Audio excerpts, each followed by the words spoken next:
Like, who just eats hash browns for breakfast, though? I mean, Pop-Tarts are probably underrated. Grapes are underrated.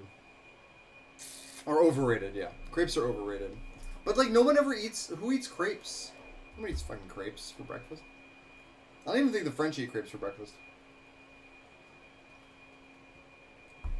Personally. What's going on, Austin?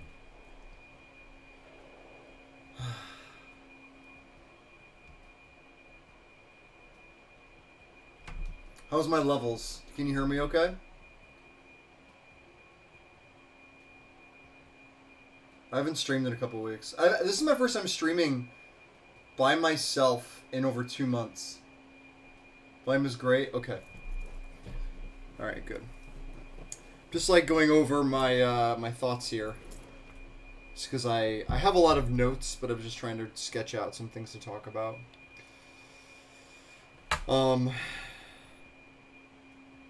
Here we go. I have to pull up this photo. Let me find it. How you doing? Dude, it took me like a week to recover. Because I went hard. I think everybody went hard. But I went really hard.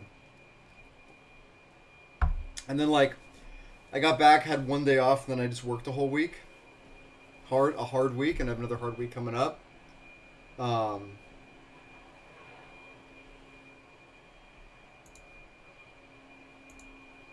where is it? So I've been pushing, man. I played the Magic Arena event last night at like 10 o'clock because I wanted the sleeves. Also, the Chaos Draft format was pretty sweet, but I went over 2 days, went to Magic 30 in Vegas. Jesus, Austin. I gotta say, like, right away, before I start getting into this, I left all my cubes, like, to the algorithm, and I kind of messed up, I think, a little bit, because I wanted to play yours, but I didn't think about selecting cubes, but I really wanted to play your cube. Oh no, I have that already.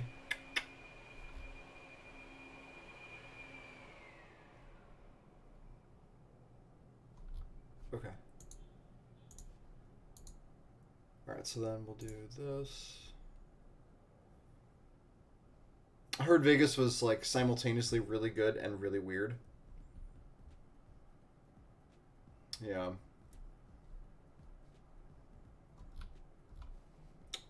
Like, I ended up playing, hey, Zach. Vegas is many things at once. I'm sure it is. Vegas is a crazy place.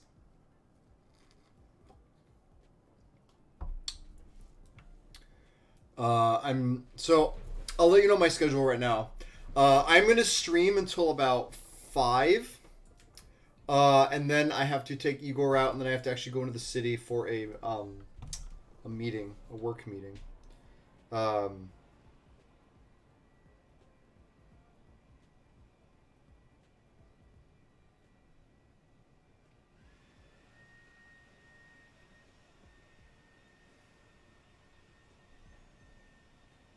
yeah, I shouldn't start reading all of this. Because I'm going to talk about it with everybody tonight. Okay, so I'll get a Vegas recap from somebody at one point, but yeah, I didn't get much of a chance to chat with you, Austin. I'm sorry. I know you were judging. I didn't realize you'd be judging, but I know you were a judge. But I wish I had some. I wish I had some time to actually just sit and like talk to you.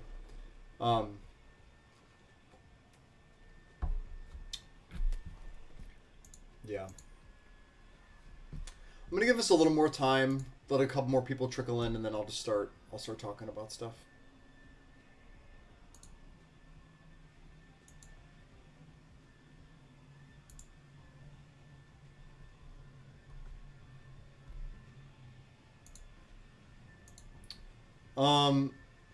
Okay, so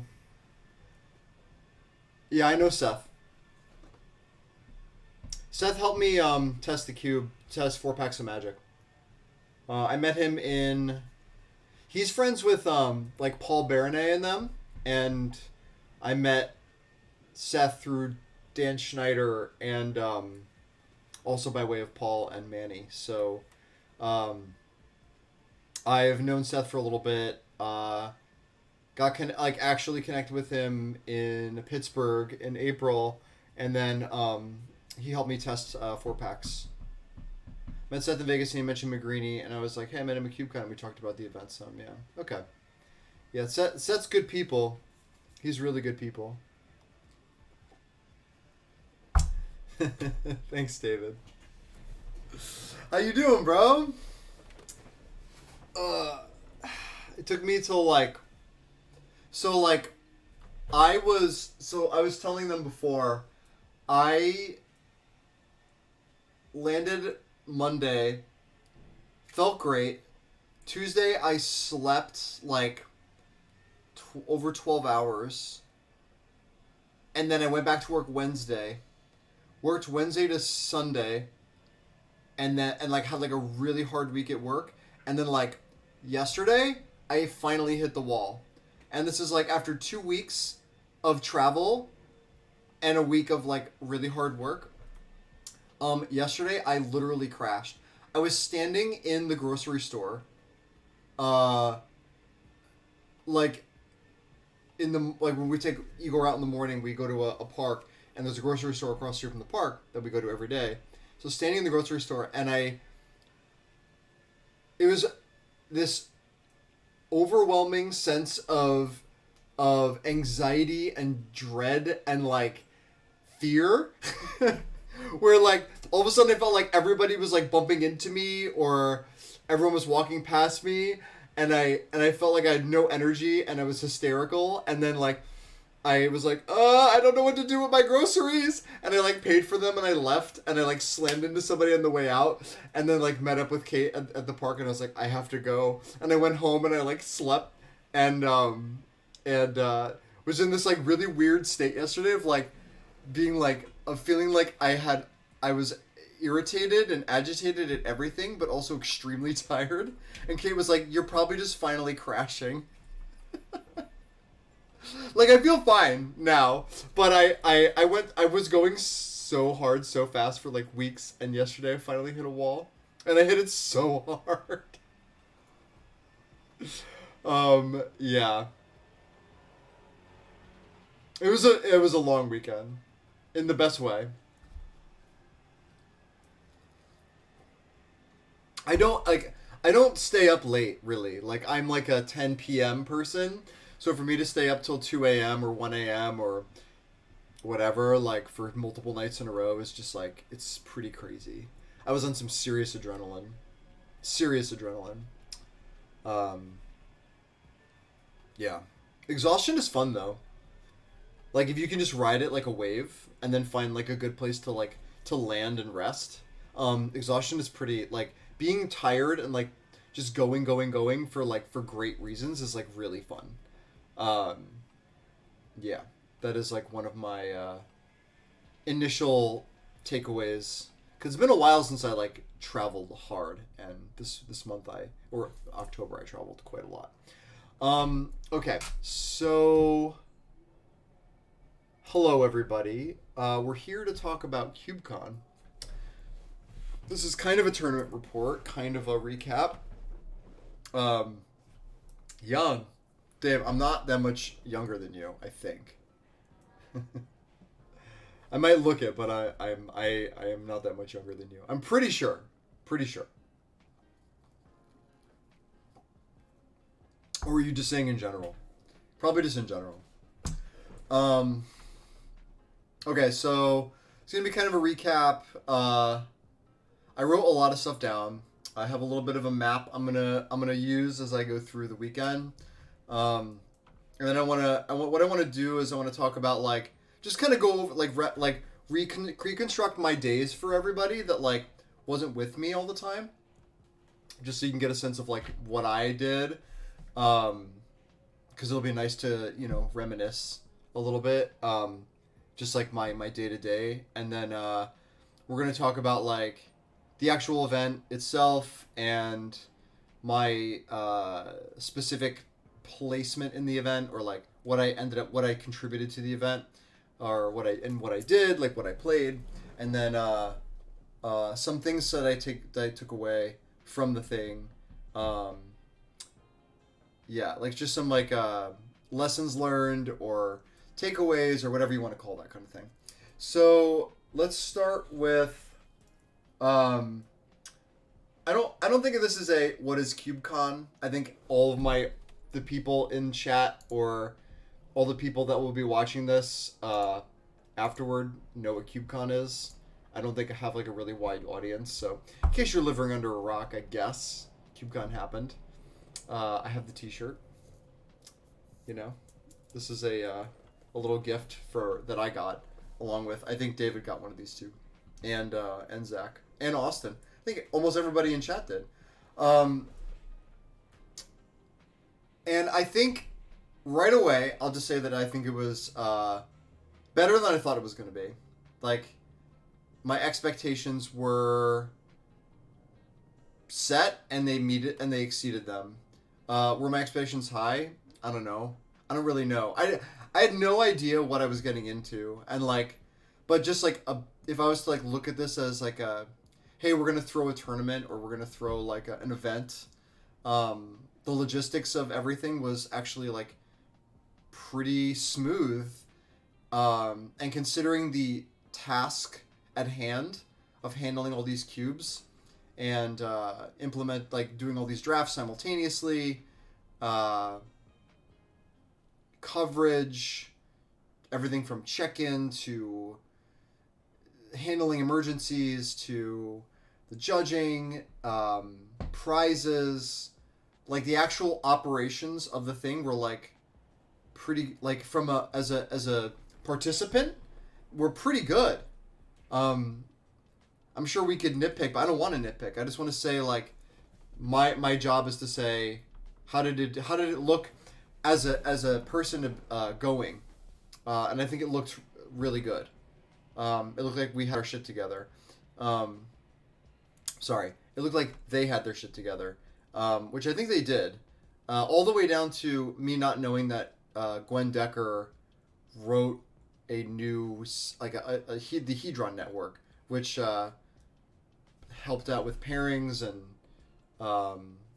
helped you pick your cubes, which was just fantastic, and it worked very well. At least as far as I knew, on the front end, like, you know, as a front facing person. So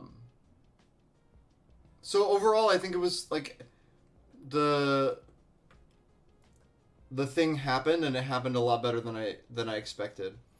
Let me go over my week here. Okay. So, yeah, let's do that first. Let's go over like what my day-to-day was from Wednesday to Sunday, and just what I was up to, because I know not everybody was around me all the time. I know David was there for, you know, all of you saw me at different points. So, okay. Wednesday, I got in and went right to. I met a couple people at the airport. One of them being Zach Halpern, who was one of the lead organizers, which I did not know until I met him. We chatted at the airport. We took a car from the airport to Misty Mountain Games, which is a game store owned by BK, who was one of the organizers. Misty Mountain Games was huge because I'm a New Yorker, and anything with more than, 1,000 square feet is going to look huge to me. So it was really big, and Zach was there to pick up a bunch of the stuff that was like everything from pens and masks to t-shirts and play mats and all that. Just had to pick up all that stuff to bring to the convention center. And so I helped a little bit with that. Told him, hey, if you need me for anything, let me know. I'm here. I want to be involved in this, so let me know what you need me to do. And so interestingly, Zach is a judge and was leading a judge conference, I think that day or the following day.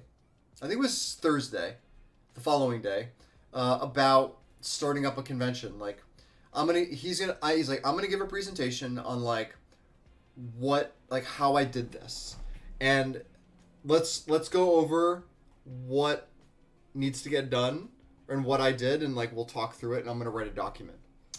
It was Thursday night, okay, because you were probably there too, Austin. So he had this document out. We read through it, and I helped add a bunch of stuff to it, and kind of try to help prioritize the ideas or the order in which things happen, which is really fun. My headspace is kind of in that zone already, given what I do for work. So I had a really good time just hashing that out with him, and just kind of hearing his thoughts about, we're gonna put this convention or this tournament or this event together. Here's all the things I had to do, and then he said, "Hey, who wants to draft Infinity?" And so we bought a box of Infinity from Misty Mountain Games, and I played Infinity, or I drafted and played Infinity, which was... So I have not really played the unsets very much, and it's been a long time. And I know, Zach, you've had to play Infinity, I think, in Vegas. Yeah. And I was also asked to...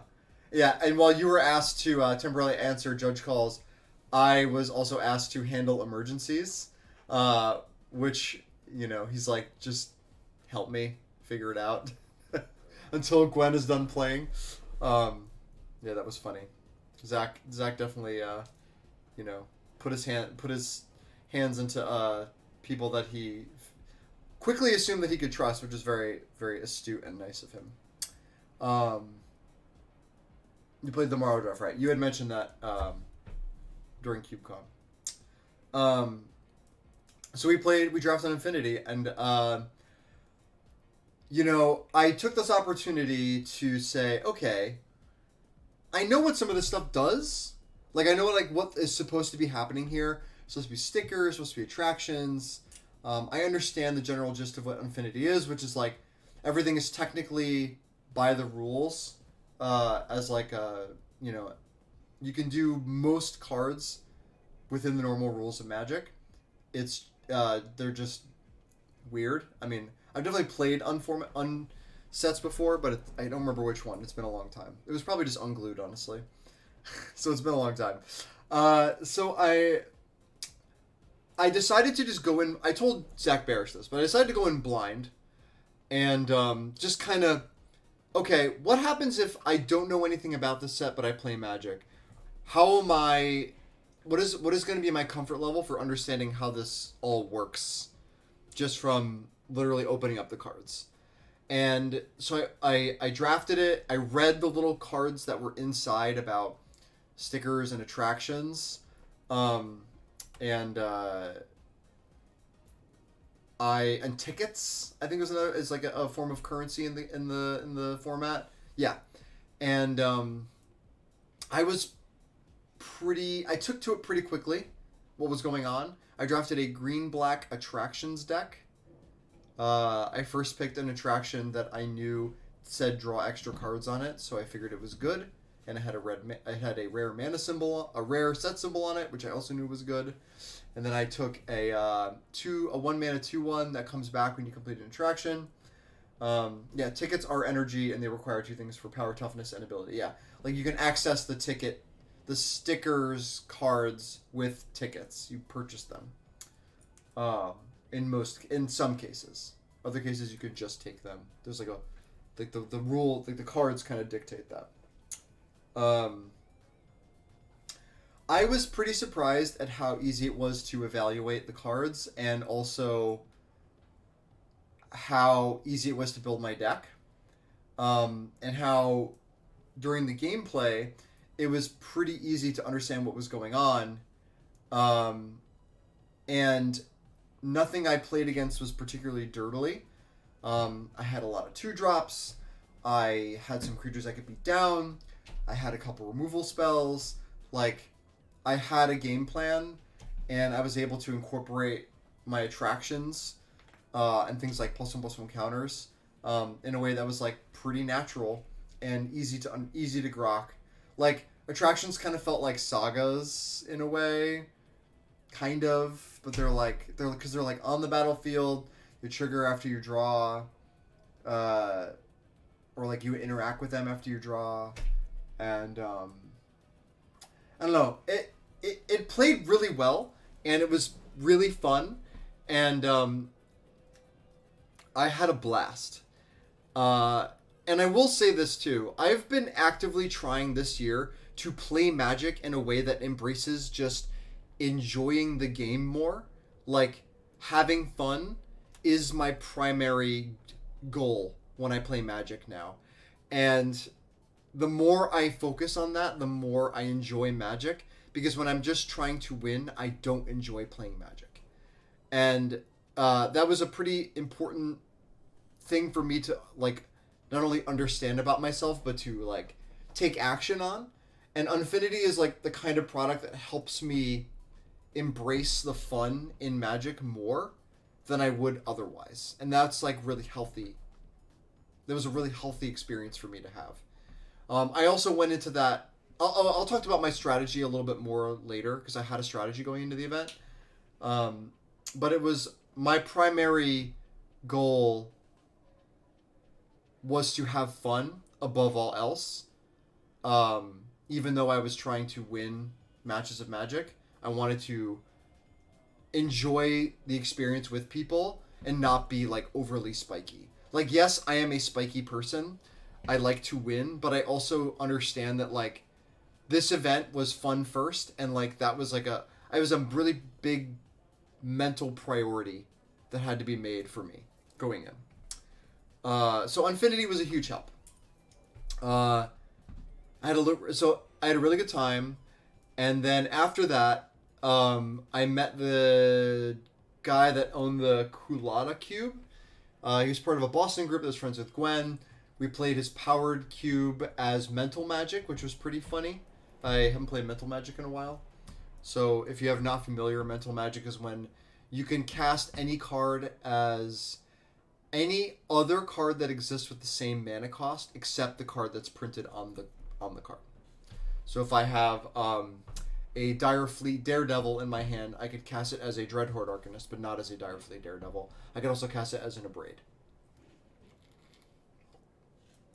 So I did that. That was really fun. Got to know him a little bit.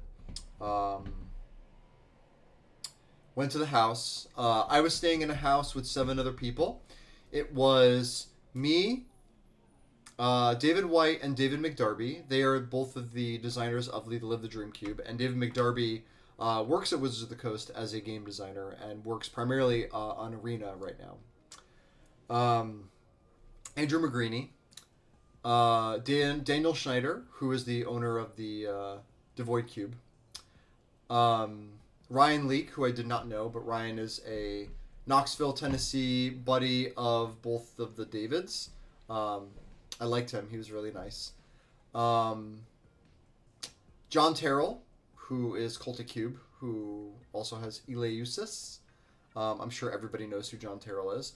And it is Thomas Krohn. Now, Thomas Krohn flew from the Netherlands to see us. Thomas Krohn is Cube Invitational, which is one of the biggest organized cube events in the world, and he's been doing it for a long time. So having him come to the US was awesome.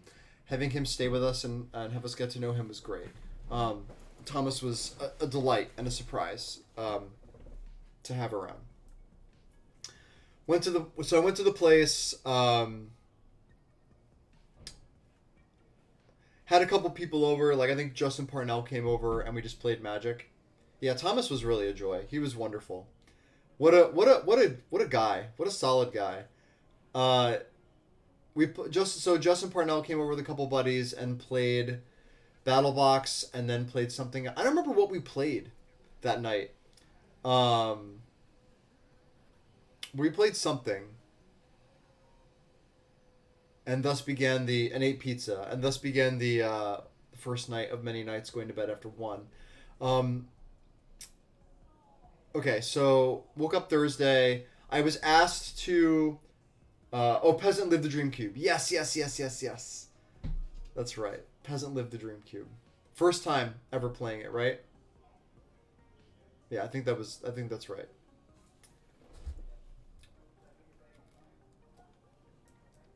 Actually going to crack this. Halpern asked me if there were snacks, which there are snacks. I got into this sound, which is like a seltzer water that has tea, botanicals, and flavored. So it's like black tea, blood orange, vanilla. It also perfectly suits our apartment because it looks like it's from the 1970s. And we have a lot of mid-century and 1970s vibes in our place. My computer desk is like one of the most like this chair looks so out of place in my apartment. It's actually really funny. So anyway, we drafted Live the Dream Peasant Cube, which was fun.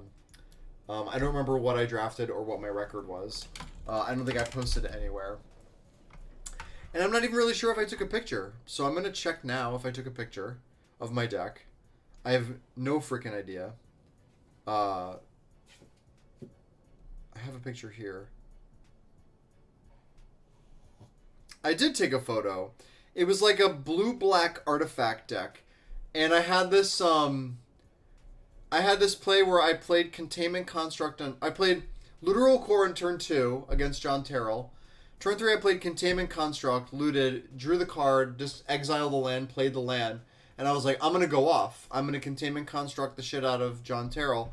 And then he untapped and played Electrolyze. And I was really sad. I went to the bathroom and cried. If you don't know what Electrolyze was, it's a 3 mana instant that deals 1 damage to up to 2 creatures, and then you get to draw a card. I'm sure all of you need to know that. I'm sure, yeah, I didn't take a lot of... I took some deck picks, but not a lot of them. Anyway, I love my deck. Went to bed. Woke up Thursday. Zach Halpern asked me to go set up, so I got there an hour late, which was great. He asked me to get there at, I think, 7:30. I got there at 8:30. With John Terrell, which I feel really bad about. Helped set up the event a little bit. Took my COVID test. Everybody took a COVID test when they got there, which was really great.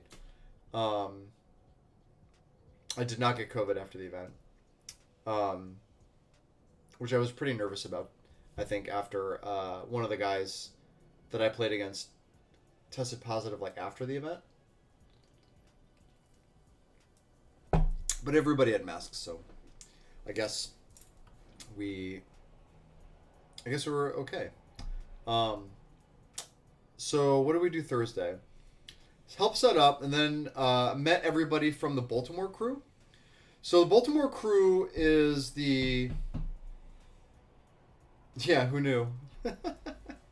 Seems like masks actually do things. They do. Yeah, isn't that fantastic? I'm going to restart this album because it's great. Masks do things. So, Baltimore crew, which is like, they rolled pretty deep. They came with like 8 people. And it was the Lucky Paper guys, which is Anthony, Andy, and Parker. And then they brought like this guy, Patrick, who was hilarious. Theo, who was like a spiky guy. My buddy Scotty, who's actually a New Yorker, but rode with them. Daniel Wheatley. All really sweet people. I had not met Andy before or any of their crew. I met Anthony once because he came here to my apartment. They were all really nice. They were definitely like really tight and really friendly and funny. And I enjoyed all of them. We drafted Scotty's cube, which was like kind of like a cube with great just a legacy-ish cube with great fixing. And I 3-0'd with Zoo because Zach Barish kept a shitty hand game 3 on the draw against me. No, it wasn't shitty. Kept a hand without blue sources, but 2 sweepers against my Zoo deck. Swept me twice and I still won. Because they could not find blue mana, which is what happens sometimes. As the kids say, it'd be like that sometimes. I think I have a photo of my Zoo deck because I sent it to Scotty because he wanted decks. How can I get this onto my computer? Let me tell you something, folks. Palace Jailer is one hell of a Magic card. I don't know if any of y'all need to know that at this juncture. But yeah, it was just Naya beatdown with Palace Jailer and Wandering Emperor. Yeah, you had everything. All you needed to do was not break on a blue source, and you did. Yeah, you had. Yeah, you said you could not play Magic. I mean, it was just, you know, you keep that hand every time because I'm sure if you hit one blue source, you're gonna just like we're just gonna have a game, and I'm gonna get swept twice. So I then played Turbo Cube. Turbo Cube is by Anthony Maddox, and Turbo Cube is one of the wildest environments I've ever played because there's an emblem in play. Excuse me. No. No. No. No. Turbo Cube, yeah, hey Igor. Everybody starts with an emblem in play that says all spells cost 2 generic less to cast, and all activated abilities cost 2 generic less to cast. Which basically means that the decks are unbelievably cracked. It feels like a combination of Vintage and Judge's Tower, in that Vintage in that your plays are your turn 1 is super important. You can probably take anywhere from 10 to 20 game actions in the first turn. If you have build your deck well and have a good draw. And then also Judge's Tower in that so much of the cube. I'm gonna try to pull up right now. Turbo Cube. So much of the game, the games revolve around sequencing puzzles, and I thoroughly enjoyed playing 3 rounds of that, because it scratched an itch for me that I haven't had I haven't had an itch to play that kind of dumb Magic in a long time. I'm looking for the list.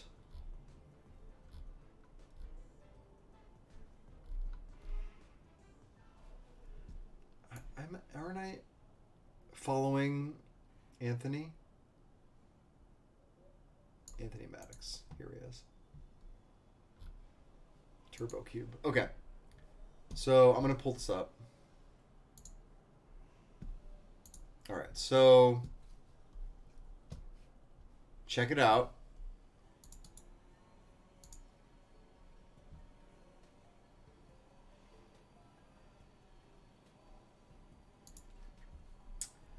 Turbo Cube is think of it this way. I first picked Prophetic Prism. Okay, so Prophetic Prism turns into a Mox that draws a card because it costs 0 mana to cast, and then the activated ability of 1 tap, add 1 mana is 0. So it is a Rainbow Mox that cantrips. So that was my first pick, and that's just a totally normal fucking thing to have in the cube. It's just, this is pretty powerful card in the cube, but there's a lot of different. Anthony did a really, really good job on understanding what the design space was, and figuring out what to lean into to make the gameplay really, really fun. I will say I was 2-0 and I was playing for the finals, and I had to scoop because I had to go, which I'll talk about where in a minute. But the gameplay is at first I drafted my deck and I was I think I did something crazy, which was I drafted a colorless modular deck, but also was a Mystic Forge deck that splashed some red cards.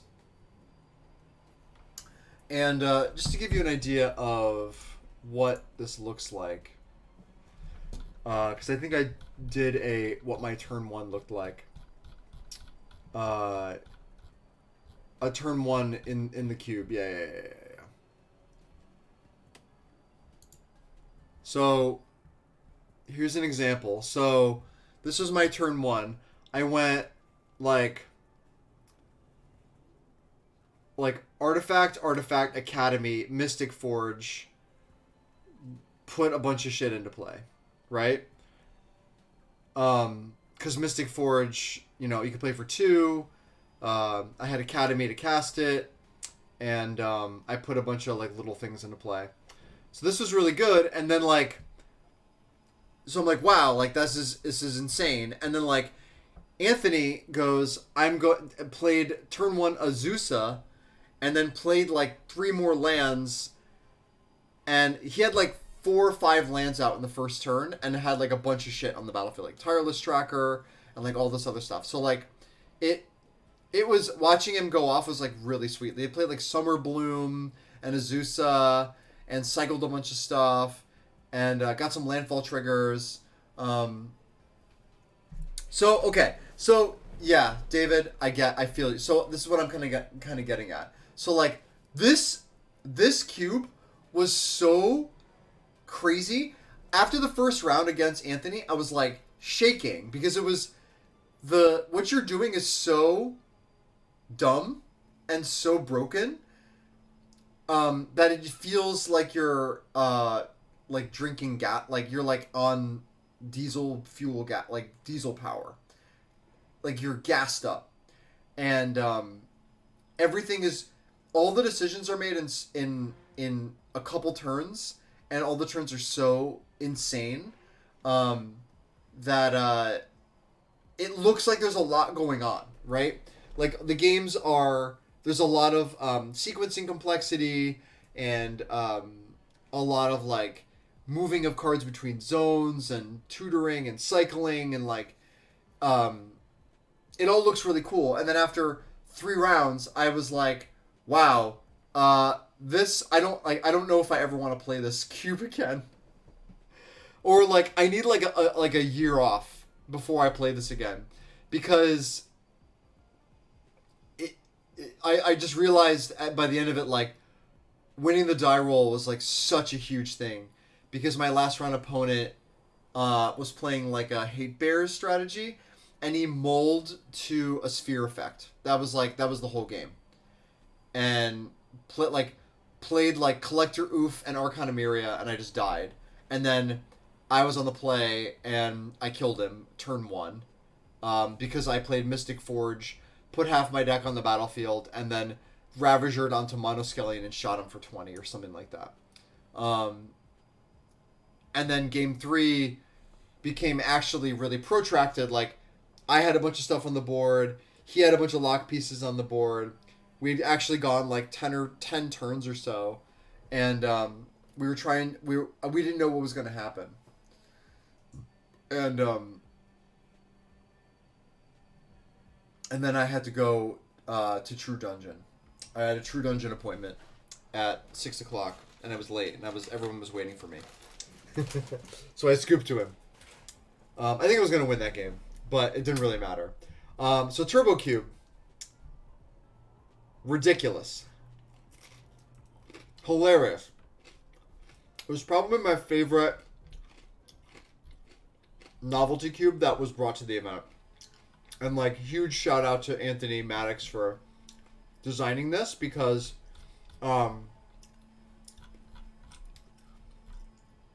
it has a little bit of like a metagame to it, and it was fun to sequence, like the challenge of sequencing your stuff was like really fun to me. But on the other hand, I don't know how many times I could actually play this cube. Because it's so much of it is about turn 1, so much of it is about being on the play. You can just die if you're on the draw. I'm sure not all the decks are that explosive. Like, I basically had like a combo deck. Did I take a photo of my cube, of my deck? Oh, here's my Scotty deck. I did not take a photo of my deck.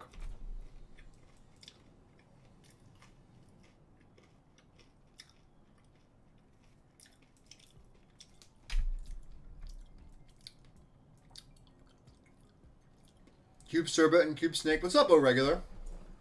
Dude, Cube Serpent and Cube Snake, they were just free.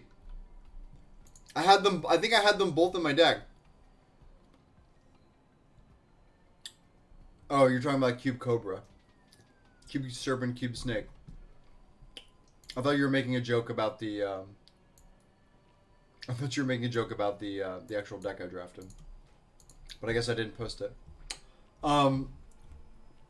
Anyway, so I left the finals of Turbo Cube, and I went to True Dungeon.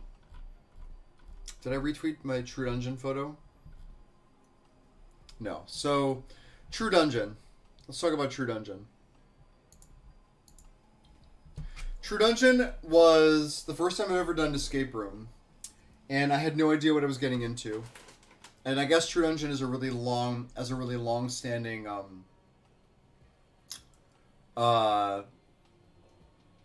like they've been in business forever, I guess, like maybe 20 years or something. And McDarby really wanted everybody to do this, and so we had a good posse together. This is how I initially met Gavin Verhey and Caleb Durward. They were in our group. I had absolutely no idea what I was doing. Like, I was actually like getting kind of frustrated because I was like, you know, I don't know what I'm supposed to do. They gave me this sheet. Where is it? They gave me this sheet. Like, this is your character card. And I'm like, all right. So what do I care? Like, what do I... Like, it has my hit points on it, but, like... None of the information on this else was, like, relevant to the actual thing. So... I was a monk. And they're like, what... But I was a monk because they were like, what do you want to do? Do you want to memorize or play shuffleboard? And I said, what do you mean? And they said, do you want to memorize or play shuffleboard? And I said, well, what do you mean by that? And they said, do you want to memorize or do you want to play shuffleboard? And I said, I don't know, but I'm probably better with my hands than I am in memorization. And they said, okay, you're going to play shuffleboard. And I said, okay, I have no idea what that means. If I'm actually going to play shuffleboard, if that's lingo for something, I have no idea. What is this character? What am I doing? So I have to learn how to play shuffleboard again with my little things. And people are learning how to memorize because, like, spells are like, you need to do a memorization check to cast a spell. The whole thing was like basically two different kinds of rooms. Story room with puzzle, and then battle room with shuffleboard. And you attack by shooting your thing under a shuffleboard and seeing where it lands on the thing. The puzzle aspect of the experience was very fun and in some ways very challenging, and was more interesting to me than the combat rooms. The combat rooms are very boring, but they were necessary for the experience, I guess, because it is like a RPG in a way. And so we played this thing. It was like the story about this dead woman, and I didn't know that like all the NPCs that were there were giving you information that you had to then memorize and apply to later puzzle rooms. So like, I'm just like, yeah, let's just go. Yeah, sure. Memorization, doing things in this order, obscure details, small things. And people were totally ready for this and picking up on shit. I'm just like, yeah, cool. Sounds good. Let's do this. What am I doing again? I guess I died in the last room, in the final boss, but most people survived. I got some tokens.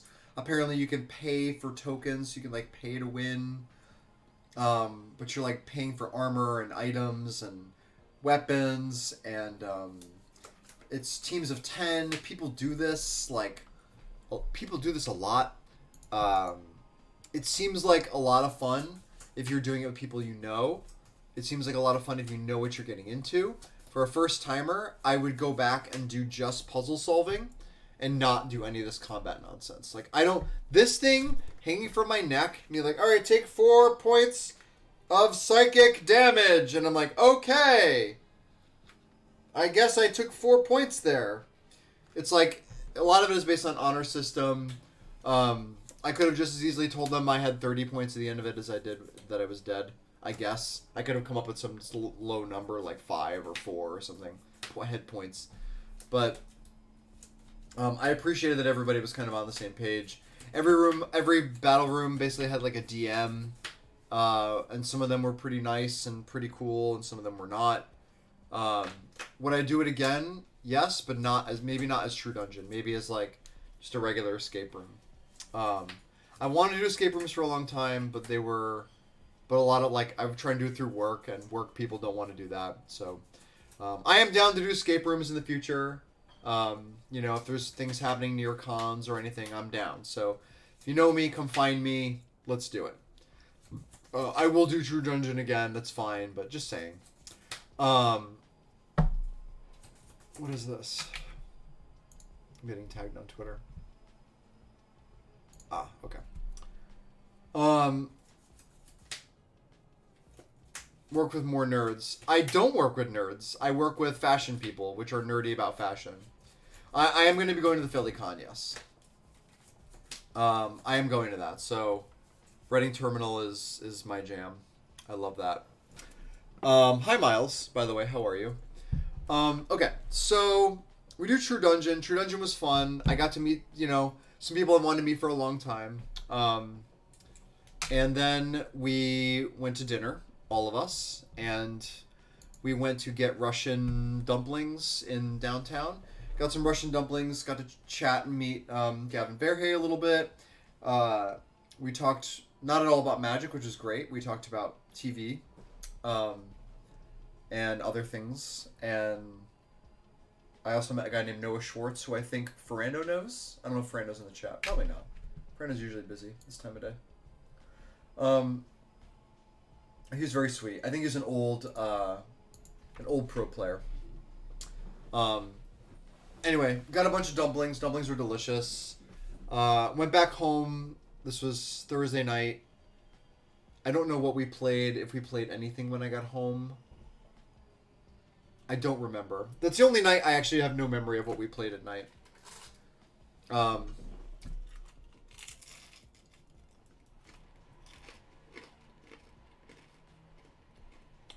don't actually think we played anything at the house. Hope you don't mind I'm eating. Zach Halpern said asked if there'd be snacks. So we have snacks. Anyway. That was my Thursday. Thursday was great. Now we're leading into Friday, which is day 1 of CubeCon. So, like actual day 1. Like, of the main event. I did coverage of the first draft and all of the gameplay. I did it with J-Bro. I had done coverage once before with Gavin Thompson, also known as Alpha Frog, for one of his little Cube Invitationals. I did not do a great job, but I did an okay job at that. So I didn't really know how it was going to go because, like, I didn't, like, really sat down with J-Bro at all. I know, of course, what kind of person he is, what kind of energy he has. I knew I'd have a lot of work to do to keep up with him. But I didn't really, like, have, like, I wasn't nervous or excited. I was just like, let's just see what happens. And we were covering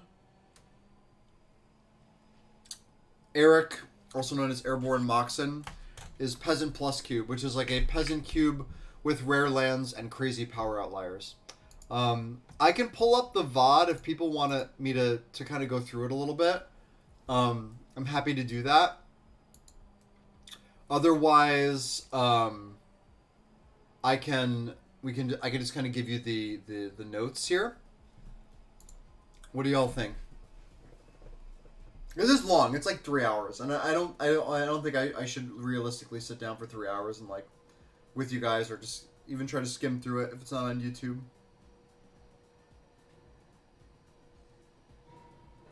Yeah, I mean, let's just talk about it.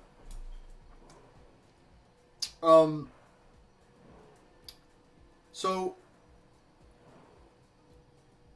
I love being in front of the camera. I mean, I have a Twitch stream, as you know, because you're here. But I really, really love the idea of doing coverage and doing commentary. Um, I've consumed a lot of it. I practiced a little bit, and you know, I was really excited. I think deep down, even though I wasn't anxious or nervous or anticipating too much on the surface. I was really excited to be doing it, and I had a really, really good time with J-Bro. I don't know if anybody's like watched the VODs of that. I don't know. I haven't watched the VODs of it yet. I probably should at some point. I think I watched like maybe 5 minutes, 10 minutes. But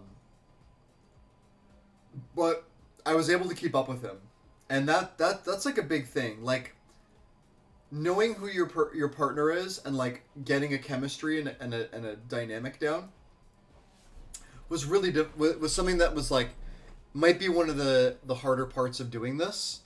And J-Bro in particular is such a strong personality that I knew I had to like ride his personality through the draft and through the rounds, and not try to take up too much space in the coverage booth. Shout out to Justin Parnell, because he has a ton of experience with this, and was really the mother of the coverage team. He obviously did a lot of it himself, but also he was behind the camera a lot, along with Michael, who is Cloud Goat Ranger, where all this was streamed. And he did a lot of he really took care of us while we were in the booth, and I'm pretty sure he did it with everybody else afterward, if he was not in the booth himself. Justin's just a fucking what a guy, man. I know that doesn't say much, but like, holy shit, what a guy. I really liked him, and he made me feel really comfortable in the booth. What did I learn about that? I think, like I said before, understanding who you're streaming with and establishing who's doing what, who's leading, who's following, and how do we establish a relationship quickly is something that, like, I guess I'm probably have some experience with, given what I do for work, which is just working with people. But also, like,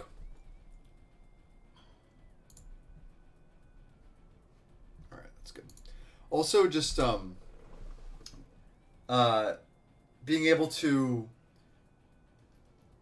navigate the draft and the matches, tell the story of the draft, was something that was not easy to do. It was really fun to watch it come together for us. Everything from the drafter passing 3-bit inspector and J-Bro leaving the booth because he was so upset, to watching the 3-0 drafter who ended up making top 8, Ivan, just smash everybody with their blue-black deck. The Dinrova takeover, I think as we called it, was just a delight. And I was pretty drained afterward. Not gonna lie, it's exhausting, and I think anybody who did coverage could definitely sympathize with that. It's a blast, but oh my god, is it a lot, and exacerbated by the fact that I was doing it with J-Bro, one of the most high energy people I've ever met, and a really wonderful man. I was really fortunate and really lucky to do that. I would love to do it again. Go back, watch the VOD if you want to. Give me feedback. I would love to hear it. I think I did pretty good. I had a lot of fun, and then afterward, having Justin Brunell come up to me and say that I did great was very validating. Um, so yeah, that was one of the more special experiences of the weekend. Um, I hope I get to do that again sometime. Okay, so I eat lunch. Shout out to the food vendors outside. There were a ton of them. All the food was really good, which it was so thankful for. um, but had some food, and then came back, and Gwen Decker slaps me on the back and goes, "Get on over there," and points to the coverage table, like the feature draft table. And he's like, "You're going to be a feature drafter now." And I was like, "Oh no." I'm like not ready for this. And I was like, what cube am I doing? And I was doing the combat cube. And I have no idea what this list even is. So I read it really briefly. I read like the overview, but it didn't even look at the card pool. And I think Zach Dubin and Ben Rasmussen were doing commentary on my draft. And I walked right up to them and I said, "I have no idea what this draft environment is. But I'm just so watch me like train wreck this draft." And I think I did a good job. I had no idea what I was doing. I just kind of went on the assumption of it being very focused on combat, which it wasn't. But a lot of the cards said that it was. And I'm not saying I got trapped with my archetype. I'm just saying I drafted the cube in the completely wrong way. Had I known what the cube was about, I probably would have drafted my seat a lot better. I still haven't watched my draft. My deck wasn't very good. I don't think I took a photo of it either. Let me see. It was blue-green.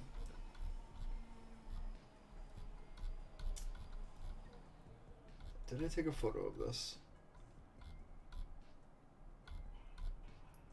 I did not.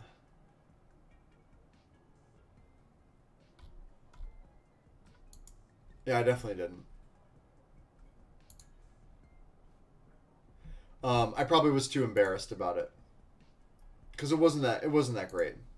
My lane was open. I think I just think I was like wasn't drafting it. I thought okay, so I thought I was drafting a cube that was about combat situations with like tricks and like lining up blocks and punishing double blocks and like I thought it was something where combat mattered. And, wow, I was wrong. It was about attacking, but not blocking. So I guess it was about combat in a way, but it wasn't really what I expected it to be. So when I, like, drafting protection spells, I was, like, prioritizing cards like Snakeskin Veil when, like, those cards didn't matter because, I'll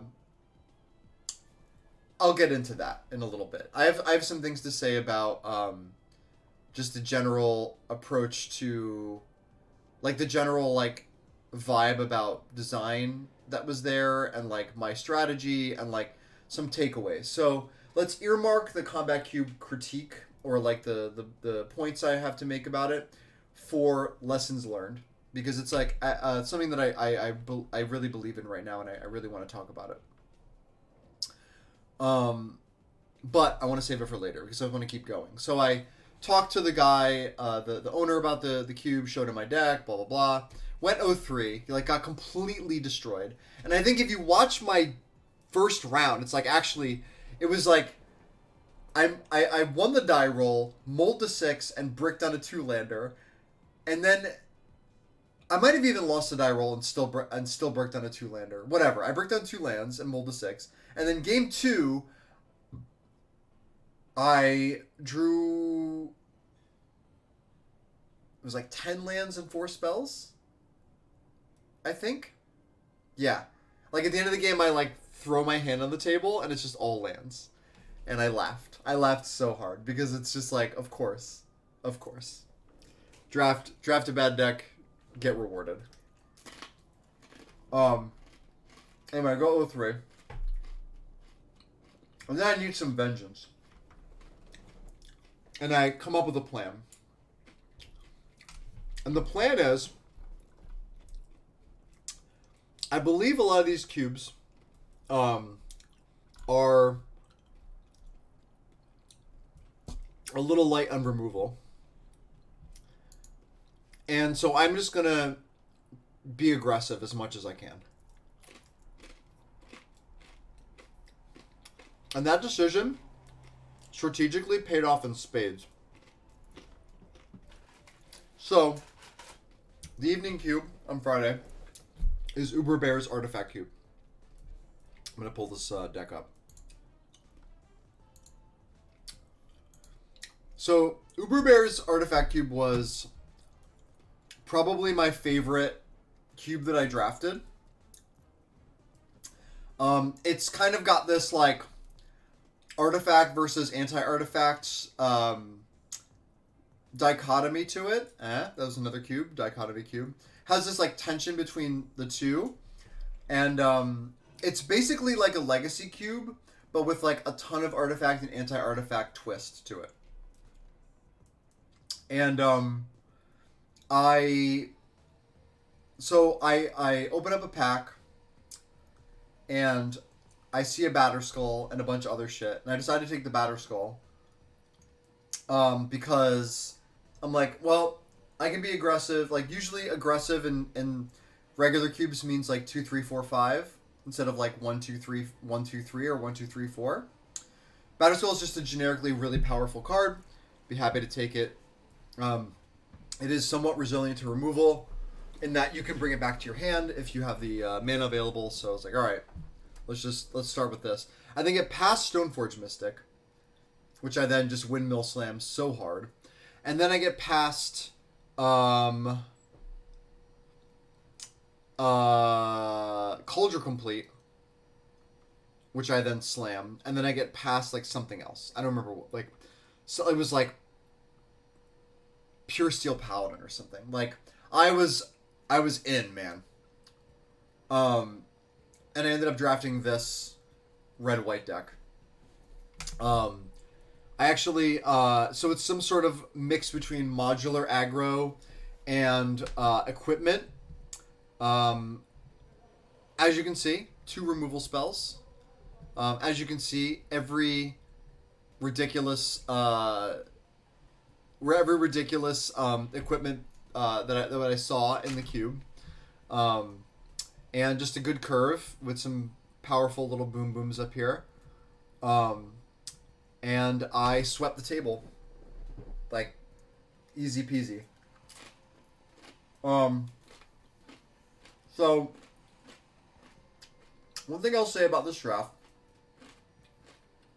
My second round opponent, really awesome guy. Joe Anderson, who ended up writing a piece about CubeCon as well. He drafted a red-black Krark-Clan Ironworks deck that was pretty scary.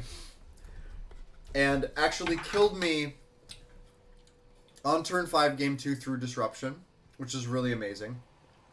Killed me with Marionette Master,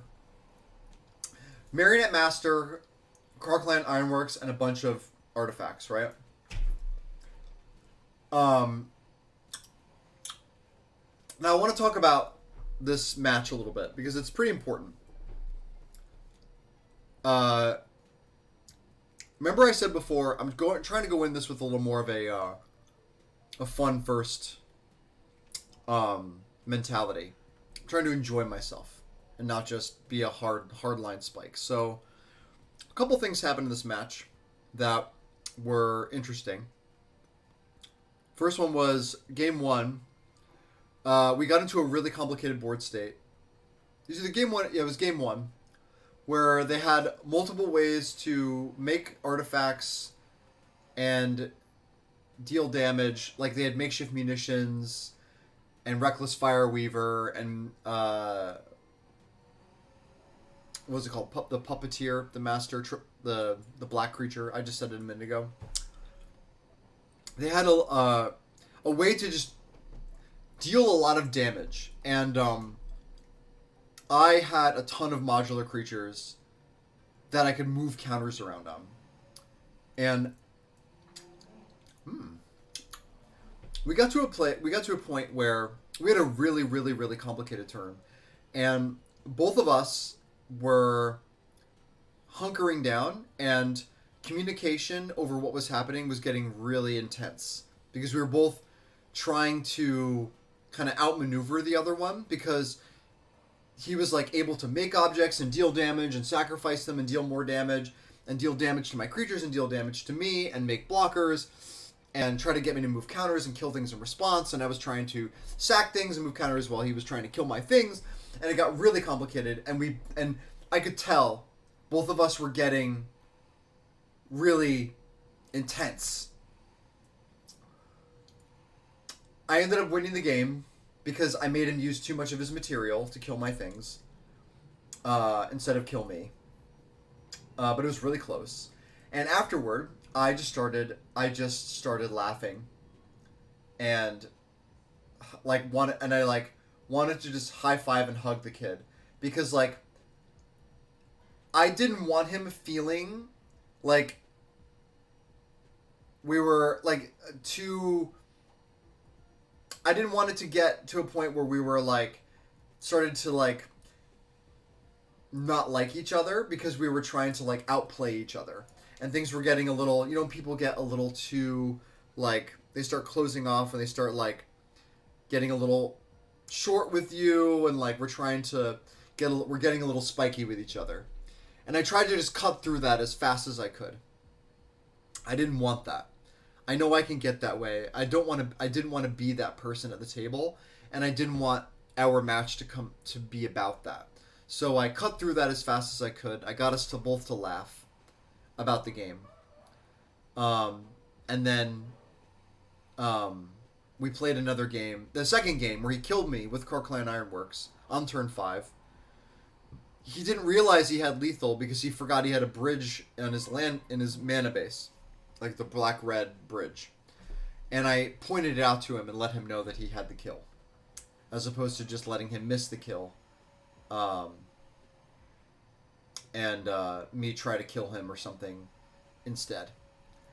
I wanted to make sure that he got to enjoy his ridiculously broken nut draw and kill me, and that was really but that was really important to me. It was really important that we got to do our thing together and not take it too seriously.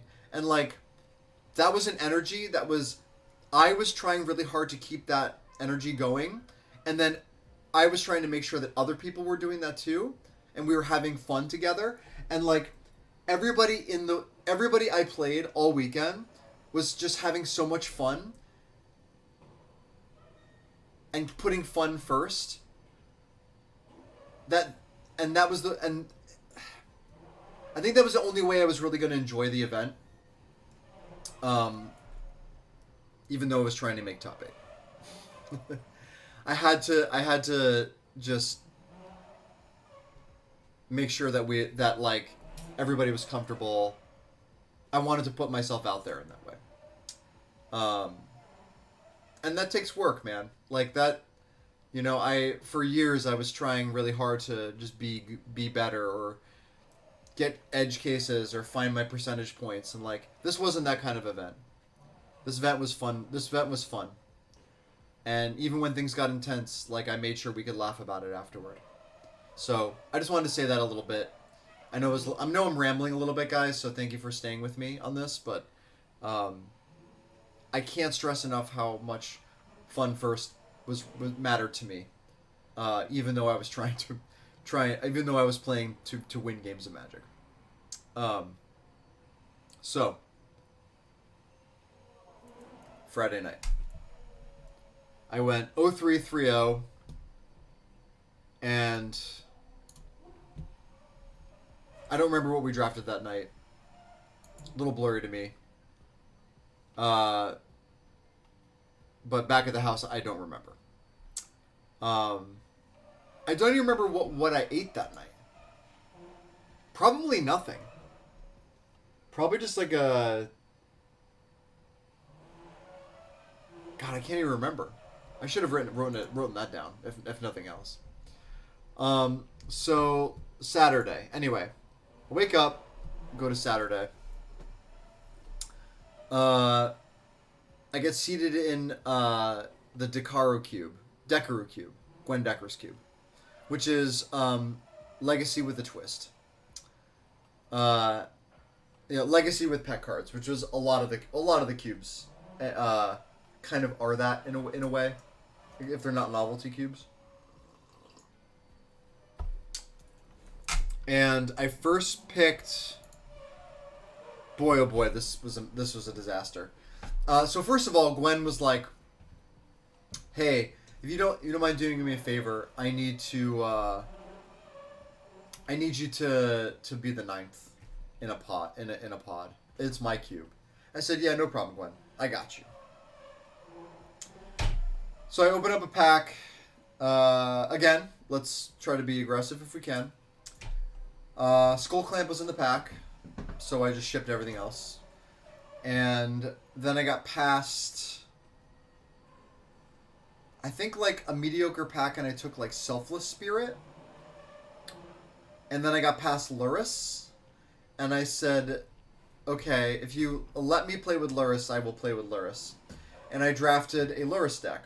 Now, I did not want to be this mediocre Boros pile, but apparently 4 people at the table were drafting either red or white, or in my case, someone else was literally trying to draft Boros aggro at the table.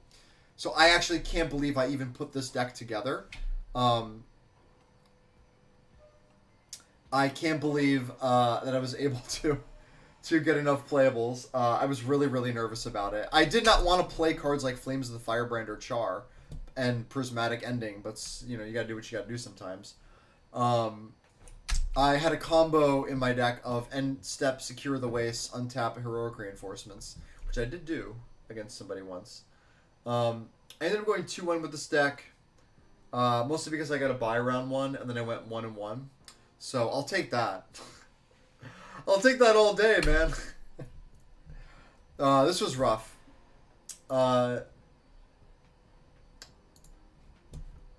Yeah, so got to Companion Luris. That was fun. I literally called it a trash fire.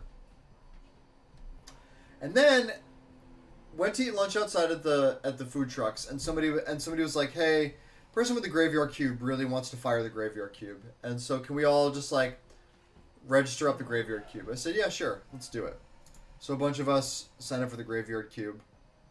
So me, Dan Schneider, Thomas Crone, Zach Barish, Andrew McGreeny. I don't actually remember who these people were. Did I take a photo of my deck? I didn't. I 3-0'd that deck. I 3-0'd that with black, mono black, splashing a couple white cards. It was like black aggro.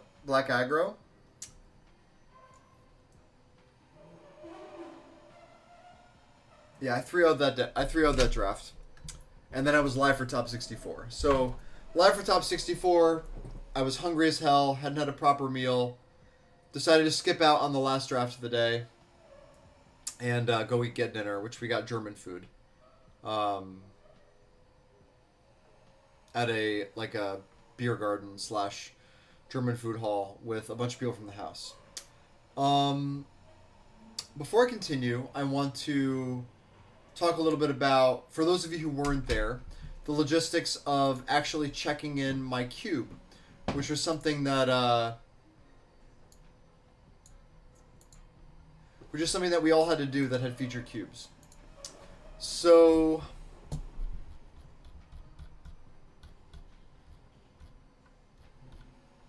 where is it? I totally took a photo of this. Oh, you know what? It's my yeah.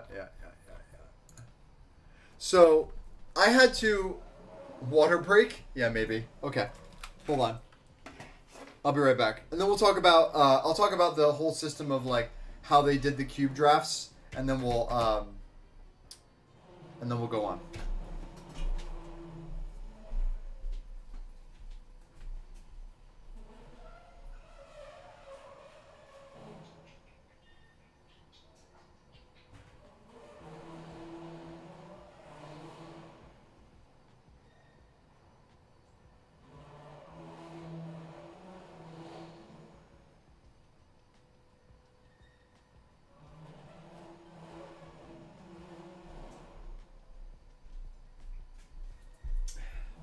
Honestly, I should probably order food too. Oh, and Dave, I have a if you check my my rewards, there should be a hydrate button. Didn't I make a hydrate button? I did. Yeah, I should drink some water. Okay, so everybody that had a cube had to index it. So I had to separate it by color and alphabetically. And then one of the judges, I give it to the judges at the beginning of the event, and they laid it out, took photos, and then checked in the cube. So they made sure that every card, they checked in what cards were present, took photos, documented it, and then kept it behind the judge table, like kind of like locked away. And they did that with every single cube, and then for every draft, a judge would bring the cube over and take out the cards. We'd all shuffle it, and then and make packs, and then trade the packs around and start drafting.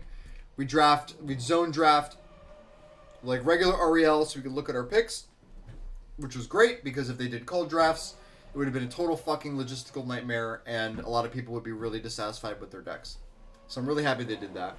So we did zone drafting, and then we built our deck. We registered our pools, and then submitted those so that everyone had a record of what their. We all had to submit what we had, and then they got to register all those pools in the back end.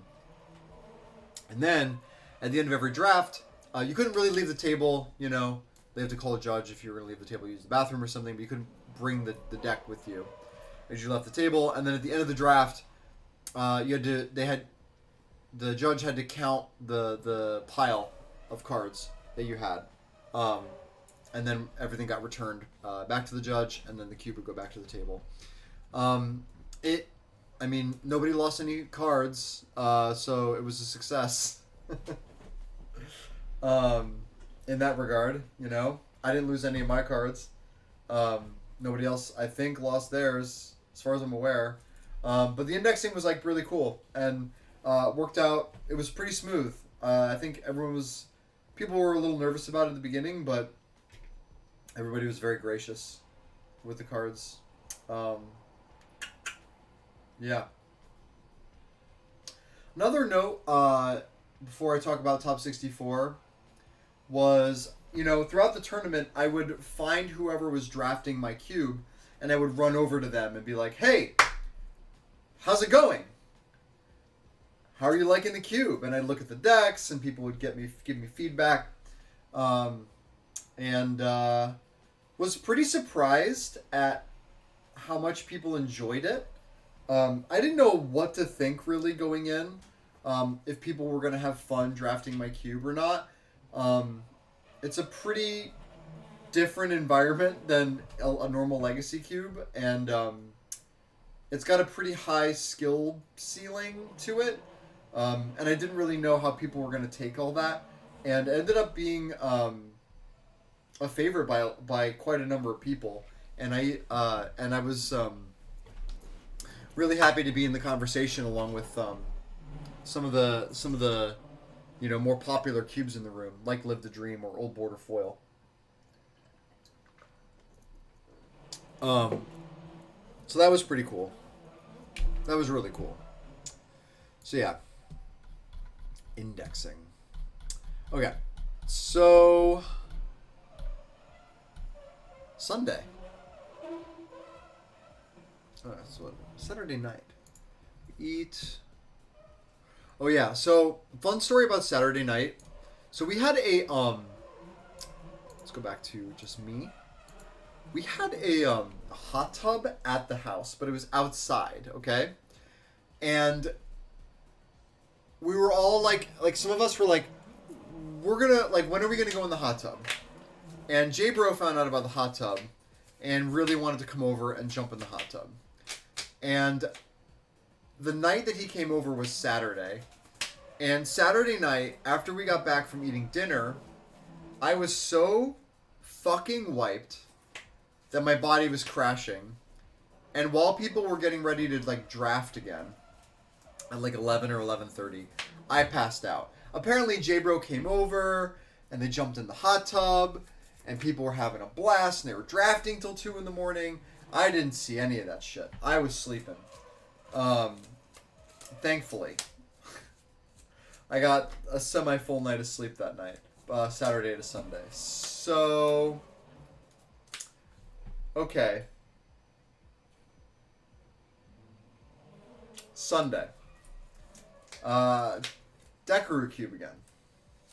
So it's top 64. Whoever 3-0s each pod of each of the 8 pods gets to go to the top 8. I was rooming with Dan Schneider, Istical, the person who made the Devoid Cube. We had a conversation that morning about draft strategy because we knew we were both in the pod together, and we decided on the draft strategy of look for power outliers and draft around power outliers, or draft linear aggro. Those are the only 2 real things that we can see being the way forward. I definitely thought that, like, red, white, mono red and mono white were probably 2 of the best decks. And I was going to look for them if I could. But I wasn't going to, like, force it unless I saw something reasonable. Because I didn't know what the skill level was of the table and if people were going to also try to force those kinds of decks. So I didn't want to get trapped again. I didn't want to get trapped. So I left myself a little more open-minded. Let me see what's going to happen. And Dekaroo Cube is like just a pretty familiar experience of a Legacy Cube. So I open up a pack that has like 7 lands in it and like a bunch of really mediocre cards. So I take a Polluted Delta, and then I get past a Baleful Strix, and then I get past a Hymn to Torok, and then I get past like a Counterspell or something. And I'm like, all right. And then I get like a late Fallen Shinobi or something, or Archmage's Charm. Is like, all right, I'm going to be the guy that drafts the blue-black cards. And I drafted the blue-black cards. And my deck was fine. It's very much, aside from a couple cards, it's very much like what a Legacy Cube blue-black deck looks like. Aside from like Satoru Umezawa, which I played only because I felt like it was a little creature light, and I wanted the ability to go Umezawa into Hullbreaker Horror, or make sure I had enough creatures on the battlefield so that I could get Fallen Shinobi on turn 4.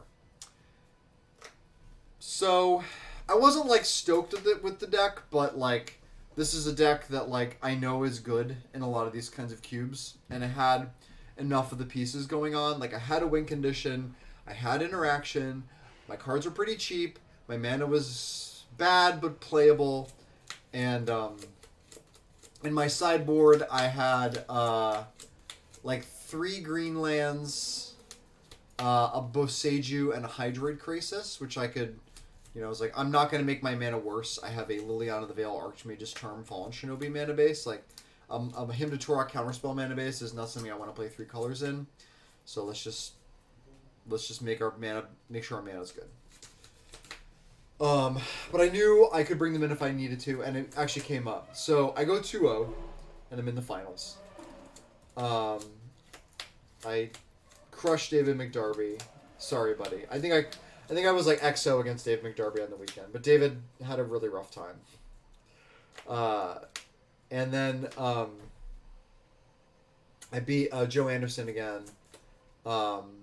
We had some really sick games. I Gontied his Hex Drinker and killed him with it one game, which was nice. So I'm up in the finals, playing for top 8 against Dan Schneider. And he ends up. So spoilers, he ends up winning. I took it to game 3. His deck was unbelievably good. Like, I was just ready. Like, I dream crushed him Saturday night by beating him for the 3-0 in the Graveyard Cube. And he was kind of down. Like, he was worried he was going to make top 8 or top 64. So I was almost ready to be like, just take it. One, because I knew how much better his deck was against mine. But two, because I'm like, he's my roommate, he's my homie, and I crushed him yesterday. I'm tired. Maybe I should just give it to him, but I didn't. Played it out. Took it to 3 games. I did actually against Dan go turn 3 Satoru Umezawa into turn 4 Hullbreaker Horror, and that's how I won game 1. Because I was like, Satoru Umezawa, Ninjutsu Hullbreaker Horror, show me the Doomblade. Because he was on Black Aggro. I said, show me the Doomblade, and you win. And he drew his card, said I don't have the Doomblade, and I untapped, bounced all of his permanents to his hand, and he lost the game. Game 2 and 3, his deck did what it was supposed to do. So his deck was nuts.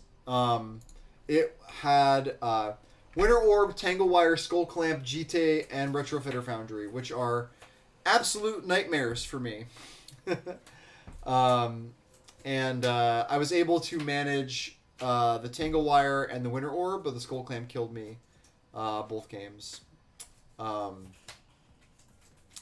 Yeah. Definitely drafted the best deck at the table and totally ran the table with it. Had a great match against him, and I gotta say, like, playing for top 8 against your roommate, so I know no matter what happens, one of us is gonna be in top 8, was literally the ideal scenario. Like, could not have been happier. I had such a blast. 10 out of 10 would do that again.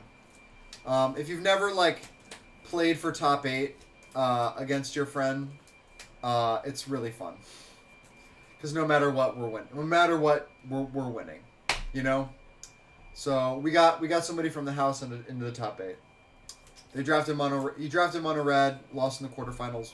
I didn't care. He made top 8. Super proud of him. Yeah. So I had a blast. In terms of the main events. Okay.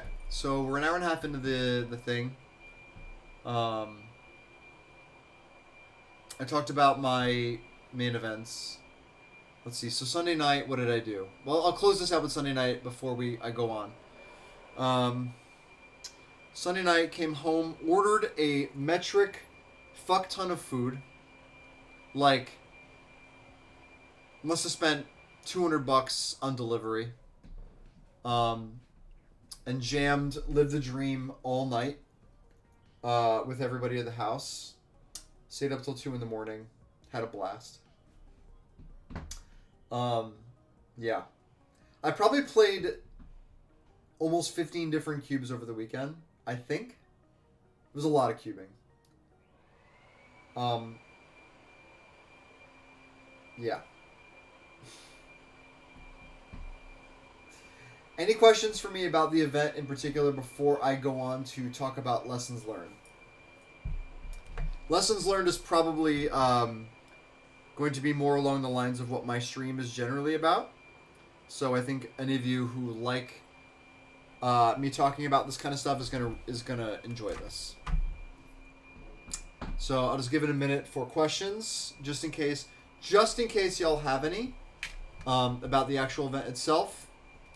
I guess I can just also say the cube I enjoyed drafting the most was the Uber Bear Artifact Cube. My favorite overall cube of the event was the Turbo Cube. And the cube I wish I had drafted was Austin's cube, the Desert Cube. Yeah.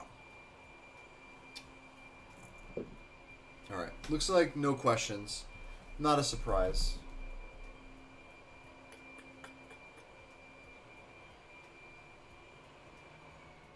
One sec.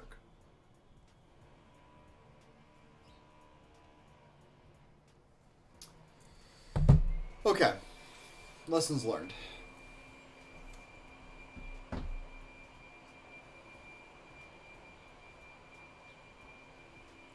me look at this for a second because I need to figure out how to begin this.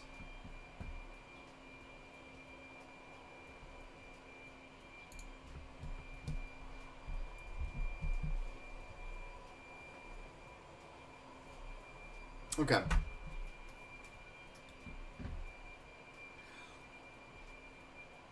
What was the overall biggest takeaway that I had from this event as a cube designer? Obviously, having my cube drafted by people who had never drafted it before, there's a lot to take away from that. But it's not that's not thinking big enough. I was trying to think of like what is something that I could share with everybody in the community that I think was like a really important lesson for myself and everybody else, or maybe everybody else, hopefully everybody else. And what I came up with, which was actually also a recent meme, and I talked about this with people at the event as well, a little bit. Let's zoom into this.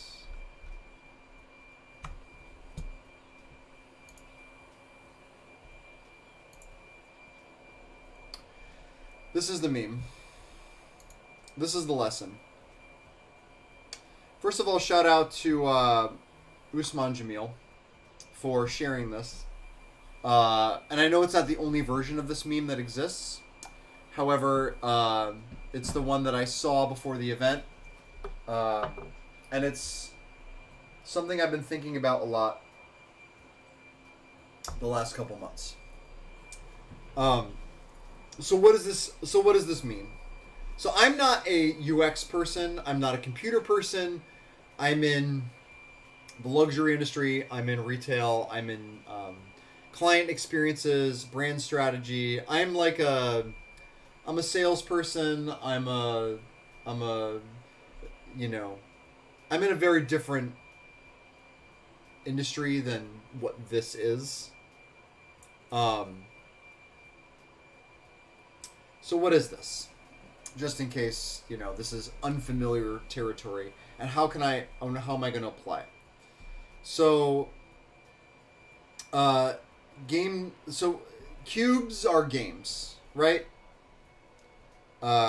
Cubes are, we're basically saying, this is I designed this environment because I think that if we play these 500 cards, this game, this set of cards is a fun way to play Magic. And a lot of designers will have a intended gameplay goal that they have for the environment. Some of them even will go as far as saying, the glasses have to come on for this, right? Because I'm starting to talk about things, sophisticated ideas. Some people, even go on to brand their cube in a way that says this is the experience, this is the intended gameplay experience.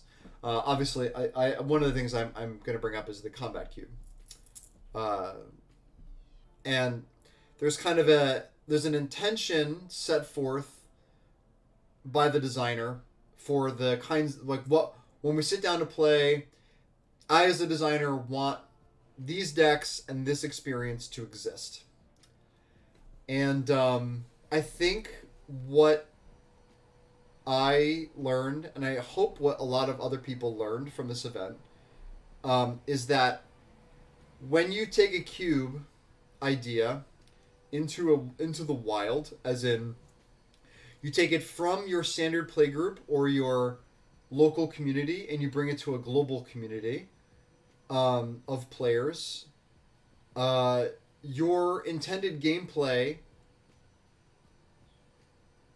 and in another sense, your overall design is going to get put through the ringer. It's going to get put to a stress test.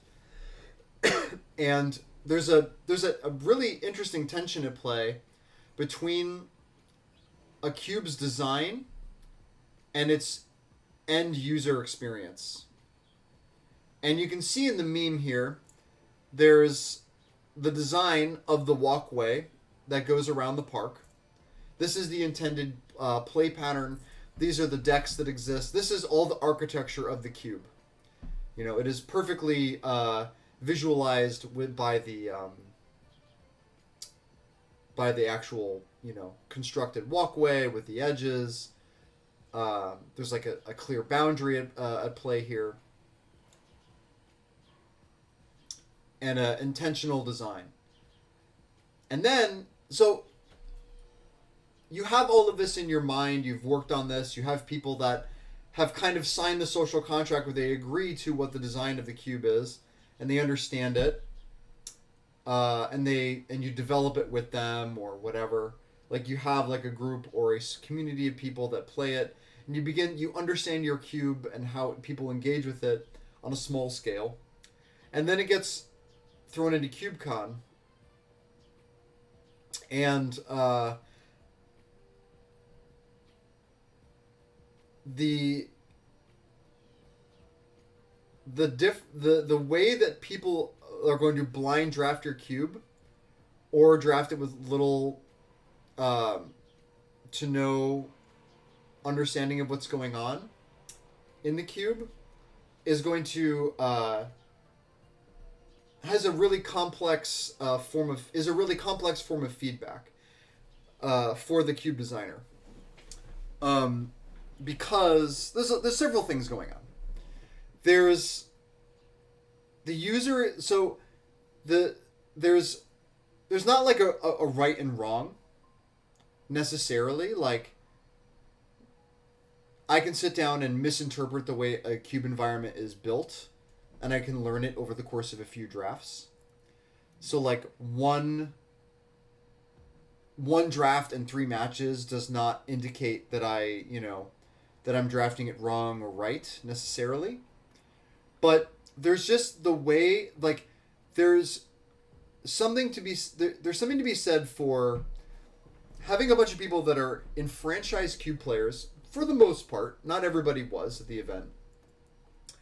That are going to sit down and interpret what's being opened and what's being passed and what decks they see based on the cards available to them, and how they build decks and establish a metagame within a draft pod. And you, as the designer, really don't have a lot of control over that, outside of just giving them the cards to play with. And there's a really the end user experience, that is the drafters that play and build the decks, are the ones that kind of dictate how they interact with the parameters that have been set for them. In a very like reductive sense, you as the game designer or as the cube curator, or however these things are going to start intermingling with each other through my language, because I'm going to kind of call them the same thing, but they mean kind of the same thing for the sake of this conversation. How the end user interprets the cube is ultimately correct, even if they draft it incorrectly. Like,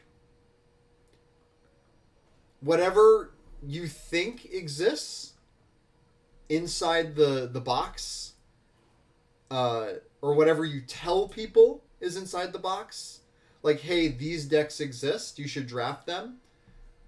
That may be true, that you have seeded these decks in there, or these gameplay patterns, but like the end user is the one that's going to interpret that. When you hand your cube over, you've really kind of given over what the cube is to the drafters. And there's a really interesting relationship between you as the game designer designing an environment, designing a game out of Magic, and what the people that don't know your cube are going to build from it. They could ignore everything that you have. They could embrace what you have. I'm sure over a period of 10,000 drafts, you'll see, you know, even if they were all blind, you'd start to see more pattern recognition. But, like, there's really the power of the that the drafters have in interpreting your experience is if you can parse through that, you can really set about making your cube a better you can set about making your goals more actualized. I keep using these like high concept terms. I'm trying to bring this down a little bit more. Your cube will draft and play better the more you understand how your drafters are playing with the cards. No matter what you say is there, how the drafters are interpreting it means just as much to your intention as your intention as a game designer. And to say something like it is the users who are wrong is kind of, it's not the right way. It's not the way I would encourage people to look at their cubes, especially in the wake of CubeCon. I think like you're not. Hold on. I should have really written this out a little more.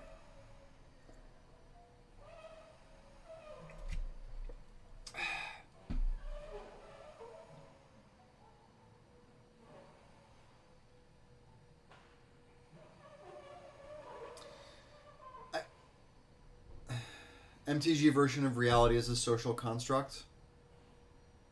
What is that from? I mean, I essentially agree with what you're saying. I'm just kind of stumbling my way through trying to talk about this. Like,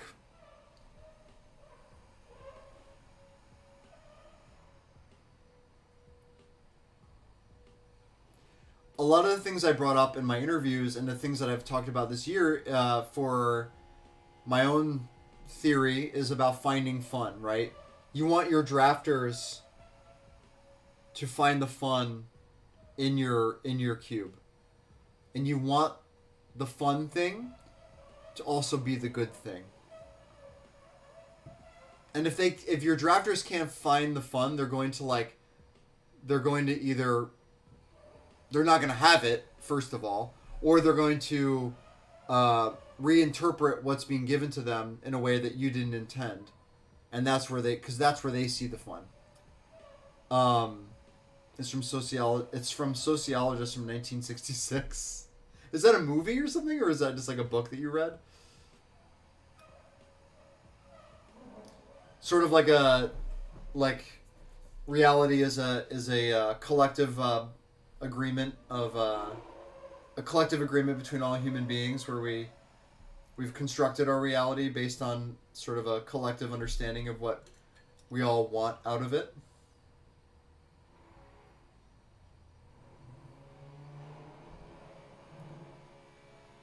Anthony BMK TPT.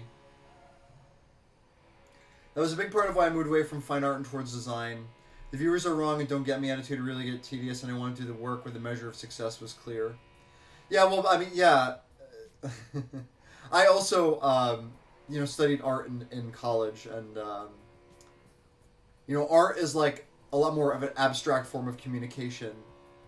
But it's still like you're trying to communicate something, but like without really any parameters except for medium, which is like a lot harder. It's a lot harder to do and leaves a lot more room for like bullshit, I guess. Whereas design has very clear sort of needs and structural goals that you can then measure things by. So, yeah, I mean, they kind of intermingle. Like I don't want this to become too high concept, but if you guys want to, I can. Like there's a lot of like intermingling between art and design in modern sort of bourgeois spaces where people like to talk about this shit in a way that where they they want it to matter. They want like these things to, they believe these things matter and that they should be talked about. So there's like a lot of that complexity of where the delineation between art and design even is and what that means. Lots of bullshit, yeah. Rosewater often says that it's critical for the designer to make the good thing the fun thing. Yes, I referenced that a lot, Austin. It's from his GDC talk. I thought it was his GDC talk is absolutely brilliant. It's been a huge source of inspiration for me. Because if you make the unfun thing the most strong or the most seemingly correct, they will do it regardless of how fun or it is or isn't. I think you're saying the same thing. Yes. Yeah. And it's basically saying that like Cube players are going to come to the table with a lot of front-loaded information, not only about the game of Magic, but what Cube is. And you are kind of like offering them a chance to apply that information to a subset of cards that may or may not be familiar to them. And they're going to like find where the fun things are, regardless of whether wherever you think it is, it may not be what the end user thinks it is. And so that kind of like dissonance, which is what is being on display here, the dissonance between like what you think the person wants to do with your structure and what the person actually does, like becoming sensitive to that is like a really important development in a designer's understanding of their own product and their audience.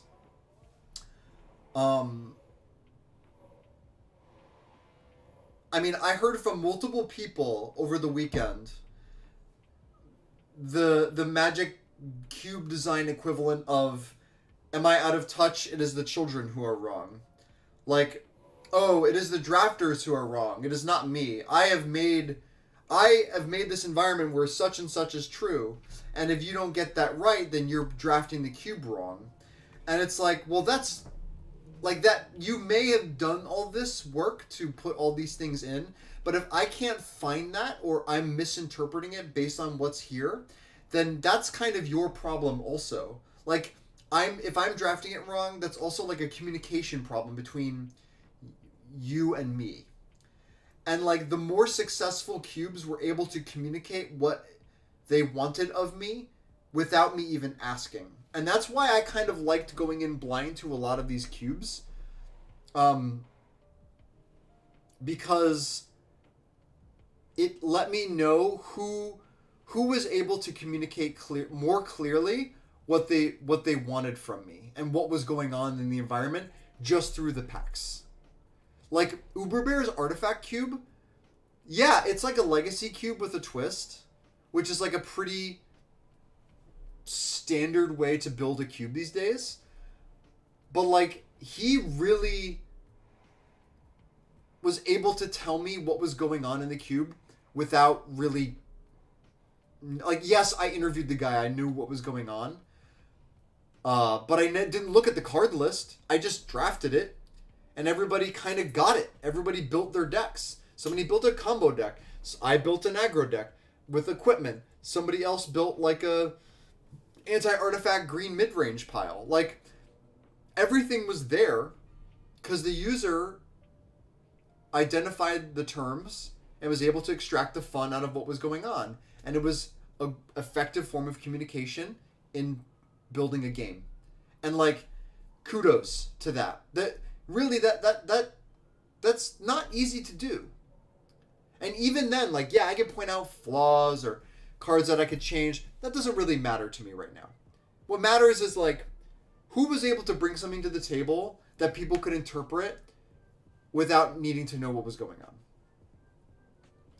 Example point regarding your front-loaded information. Sam Black didn't take lands in my Desert Cube Pack 1 because he was waiting for good mana fixing. There isn't good mana fixing, and he didn't know that. Obviously, he's a great player, but he approached the draft wrong from my perspective. Right, because he didn't understand... Right, he thought that there would be better lands to take, but then he realized there weren't better lands to take, and then he had to scramble to take lands. So, like... Is that... Yeah, like... You didn't say... Yeah, like, you probably had to say, like, you have to draft your lands. Now, is he at fault for not taking the lands because he was waiting for better lands? Probably not. I mean, he still drafted a functional deck, I assume. But, like, you know, that's one singular experience. Yes, he's a great player. But he's still, you know, he's kind of getting his feet wet in the Cube community. He really went out of his way to talk to kind of like ask the right questions. I mean, I listened. I had a chance to chat with Sam Black a little bit. He drafted my cube.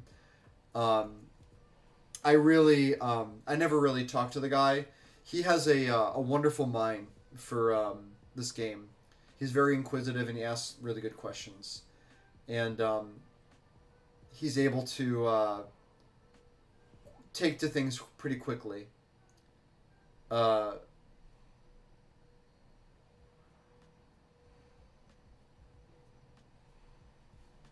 Yeah. Yeah, I mean, he pivoted. Like, he still drafted enough lands and he figured it out, right? But, like, it also shows you maybe that you can go one pack without drafting lands because there's maybe enough lands. I don't know. You can kind of bob and weave. You don't have to... You know, you can build a strategy and then build your mana afterward. I mean, granted, I'm just talking nonsense right now. I haven't actually drafted your cube before. But it's an interesting way to see somebody, the end user, kind of engage with the environment, right? But all of this stuff, like that experience and all of the other things, are all so valuable insofar as you're seeing people come with expectations and interpret it.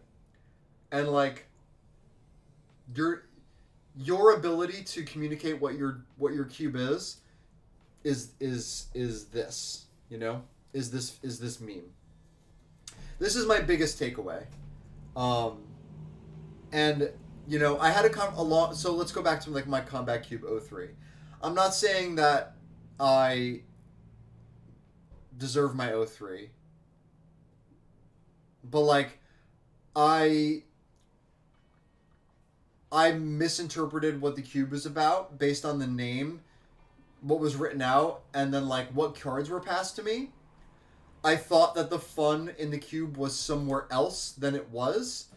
And there were even people at the table drafting the cube that were saying that they didn't understand why this was called the Combat Cube, because somebody drafted a creatureless control deck with a bunch of sweepers and Sun Titan.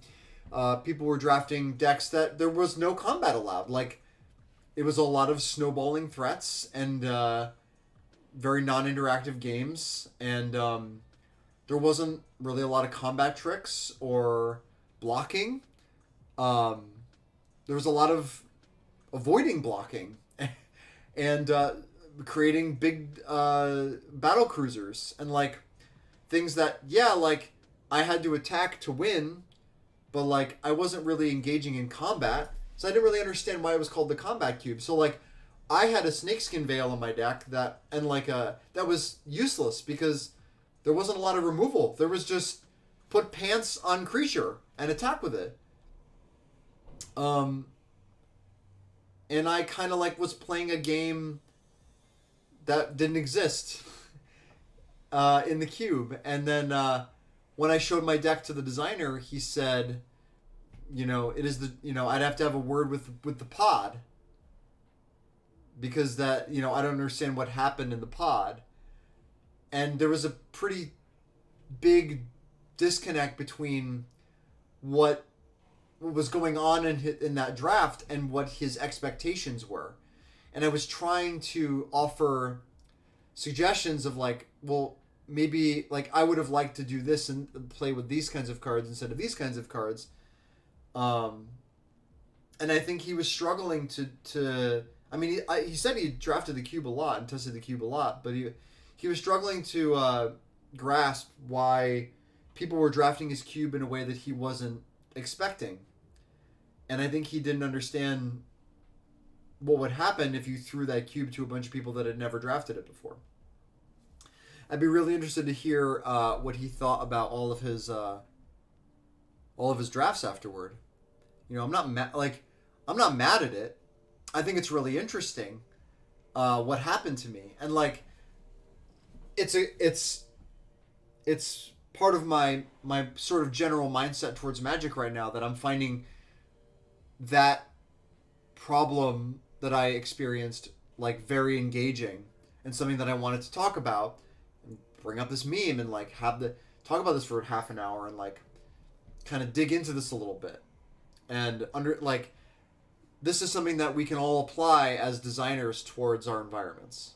And I think we're going to hopefully take our info from this, whatever that means.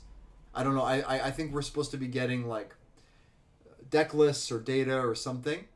And how people work with that, you know?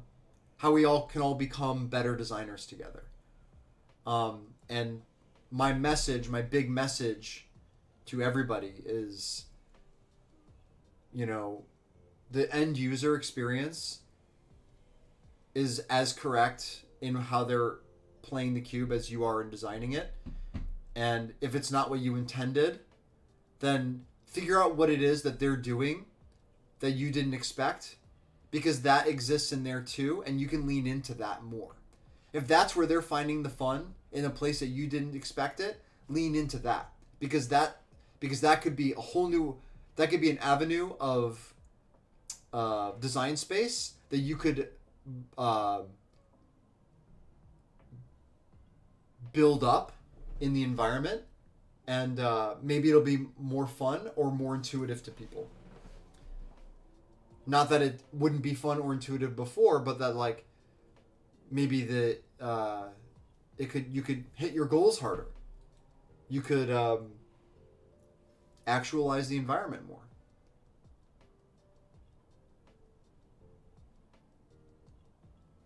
Yeah. This is hard shit, man. This is stuff that like takes a lot of kind of putting yourself in other people's shoes in order to understand. And it's not necessary. You know, like you can build cubes and play them and it's fun because you're with your friends. And as we all saw, playing Paper Cube is like literally the best. It is so much fun. But like, you can really take this information and run with it and make things better and like, what do I mean by better? That's such a fucking vacuous word. You can make your experience that you're giving to people more fun. And I think as if you consider yourself a game designer by building a cube, then like making it fun is literally all that matters at the end of the day. At least for me. I think that that's so important.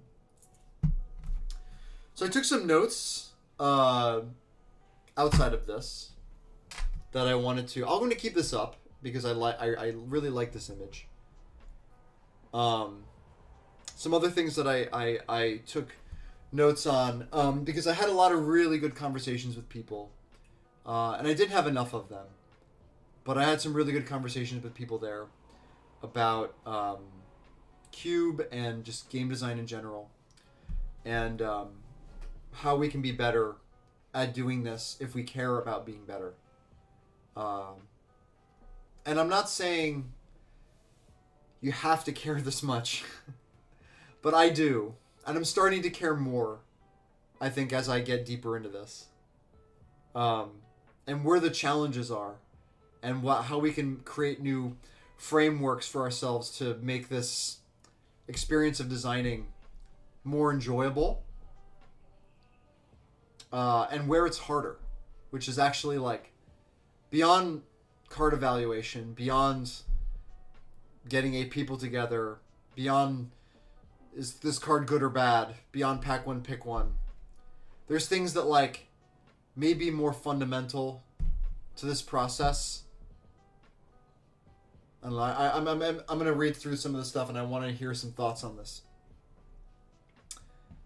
One of the hardest things to do, and this is a good segue from the previous point. One of the hardest things maybe to do in this whole scenario is to put yourself into somebody else's shoes. Putting yourself into either the drafter's perspective, multiple different drafters' expectations, or another designer's shoes. Stepping outside yourself and seeing what a person interpreting your draft environment or your game is going to, like, what they want out of it and what they see that exists in it and what they want to get out of it because they want to have fun. If you can do that, if you can put yourself into someone else's shoes, if you can see from the other person's viewpoint,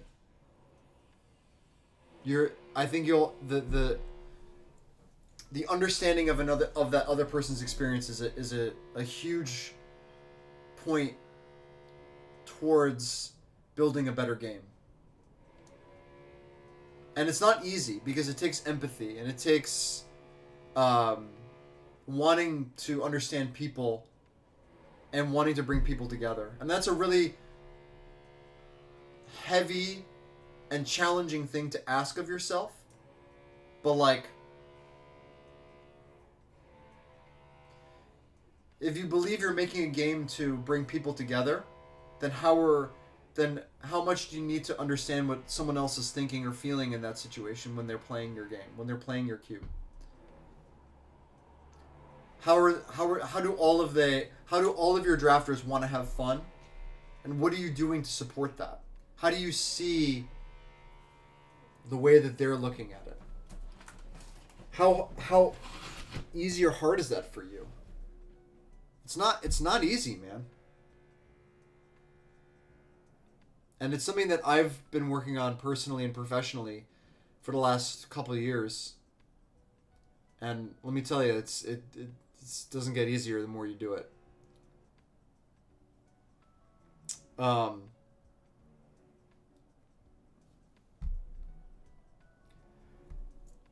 Playing in person is sort of a communal,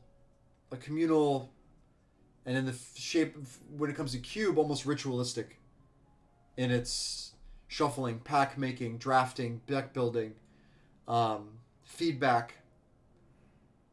There's so much that's communal in cube, and I think that's why I like it more than Commander, which is the other big casual Magic format.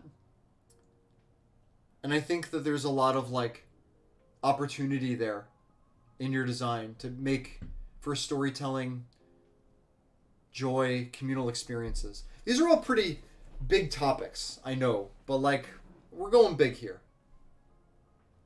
So, yeah. Really like understanding the communal experience. I know Anthony Maddox, like, he's a chef, amateur chef, but a chef. He likes to cook for people. You know, just getting... The problem of getting people together is the problem of communal experiences. And that's like... I think like a bigger part of Cube than I think maybe I realized before. Why is it so hard to get people together? Well, there's... You know, this kind of profane logistical problems of understanding people's schedules and location and blah, blah, blah. But there's also, like, just, why are we all getting together? You know? I really like hosting and I really like cooking for people as well. And, like, and getting sharing things together. Like that's like a lot of Cube in the sort of community standpoint is that, and finding that, extracting that as an owner, as a Cube owner, is something that like building a community around yourself or your Cube is pretty serious business. It's hard. I think it's both, Anthony.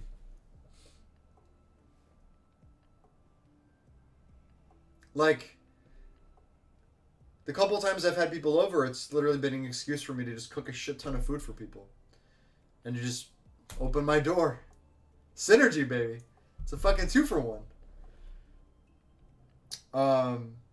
Okay, so the other thing, next thing. Not the other thing, the next thing. Team dynamics. Designing as a team. Being that somebody that, you know, fancied myself an artist at one point, or writer, sort of studying art history or whatever, going through all of that, and seeing and becoming tuned into game design just a little bit, and even just like video games and stuff, game studios. What is a game developer even?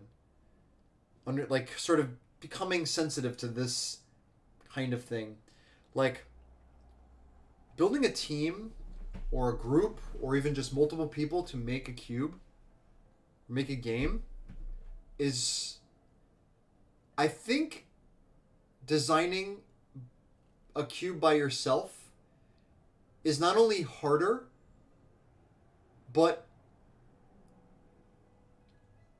I'm not going to say unnecessary, but you're kind of like not hitting the peaks that you could if you worked with other people.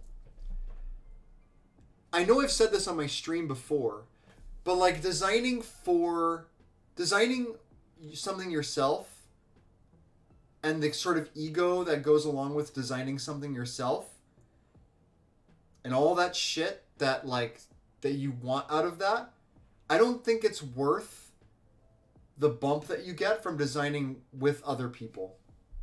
And I'm going to go on record and say that I think that I'm more and more convinced that the future of this is working together and team dynamics, understanding team dynamics, and relying on multiple people's skills, brains, even, is super fucking important.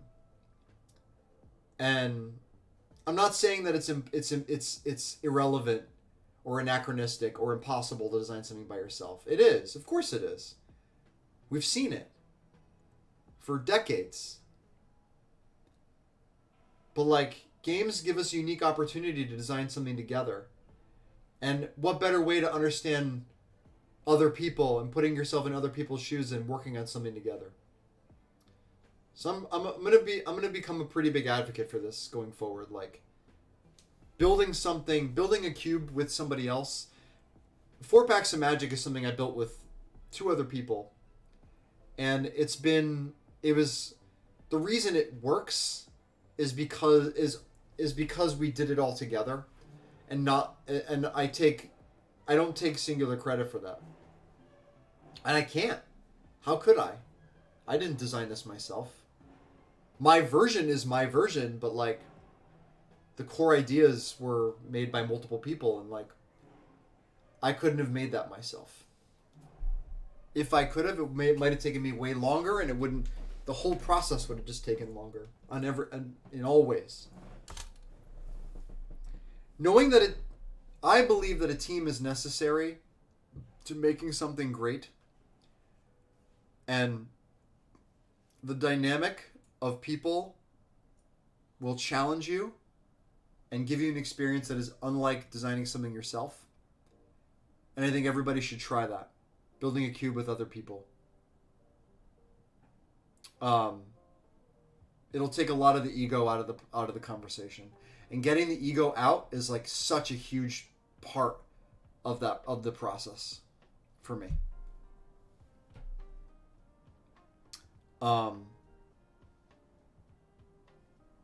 When you talk to people about their cubes, find out what it is that they're passionate about and help them explore what that passion is. Like, why do we make games? Why do we make these cubes? What is it that's what is it that we find? Where is the passion in that? Ask questions of those people. Get them to talk about it more. Get them to understand that more, so that you can do it for yourself too. I make a PowerPoint each new set. With each of my proposed card changes, and then invite my friends to a group call to discuss each one and what they think. It's mine, but it's a lot of... Yeah, I mean, that's fine. Well, yeah, I think having a hierarchy of like voices is important. Like just having somebody that has like you, if it's your cube and you have like other designers that are working on it, like somebody, yeah, like Anthony, yes, somebody has to be in charge. Somebody has to say, we're gonna do this, and we're gonna go this way, and then, Austin, like, you get all that input, but it's your final decision, and then you work on it, and you iterate on it, and you come back to it, and you get that, and you can figure out if it was the right decision, and you can build trusting relationships with people. Some people you can rely on their information more about certain things, some about others. There's a lot about team dynamics that comes out of this, right? Like, you need those people that are going to be hard, cold, this card sucks, this card is good. You need those kinds of people. And then you need the people that are all about storytelling, all about staying casual, having fun. You need those. If those are extremes, which they may be, they may not be. I'm just using these as examples. You need those people. And then you need you need to find that middle ground, or you need to make a final decision at the end of it. But you need, like, getting feedback from different kinds of, perspectives on what's fun or what works or whatever, or what kind of experience we want to have together is super important. Having all spikes is not going to make a cube good. You end up with with games where the best player is always going to win. You can blame your play group on a card you said is probably too strong and actually too strong. Yeah, very funny, Austin.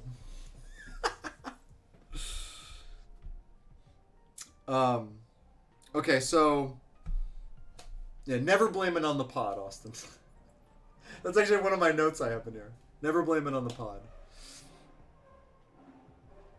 But pods, like, one thing I did take away from this regarding pods and skill levels is, like, there are, for instance, high skill and low skill pods.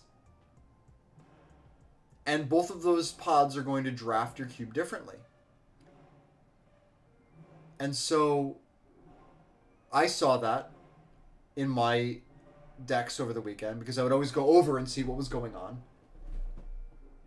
What does everybody's deck look like, and how's everybody, enjoying themselves or whatever. And, like, some of them were I knew that the skill level of the players was higher, and the decks looked very different than if they were more casual or lower skill players. And I'm not saying that they're bad players. That's not fair.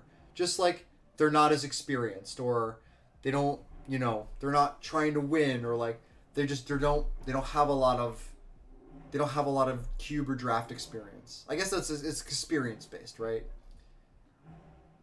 But, like, how much is it my responsibility to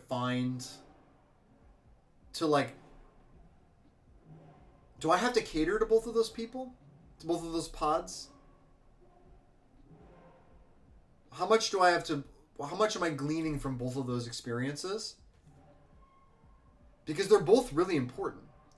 Like seeing how different skill levels interpret my cube or your cube differently is, I mean, that's a real thing that is going to come up. Sorry, I keep getting work texts, and now I'm getting like Twitter engagement because somebody tagged me in some question about something which I can't get to right now. But I don't know what the answer is to this yet. Like,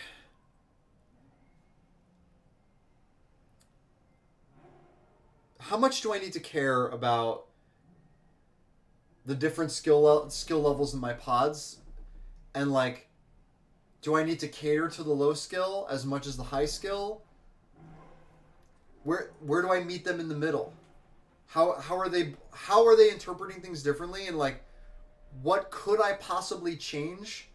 Or how could I make it more friendly or intuitive for those low skill drafters? And I think one thing like I'm going to do, you know, in the wake of CubeCon is I'm going to build a 3-pack version of my environment, and I'm going to try building a version of my cube that is more familiar to people that just draft cube overall. Like, it's 3-packs. Everybody knows cubes are three packs.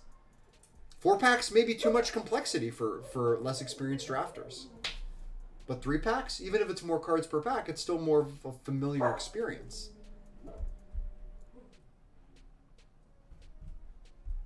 Anyway, I don't have an answer to that yet, but it's something I am thinking about. It's really important to know your goals. It's okay to have a cube with a high skill floor, and for that to be a foundational desire, but it's good for you up front. It's good for you up front with very broad decisions you make about prospective audiences of players. Yeah, definitely. Yeah, know your goal is obviously a very important thing. But like I'd like to think that all these questions are like leading towards like the deepening of your relationship to what your goals are. I like to think that's the case, that like these are all pointing in that same direction.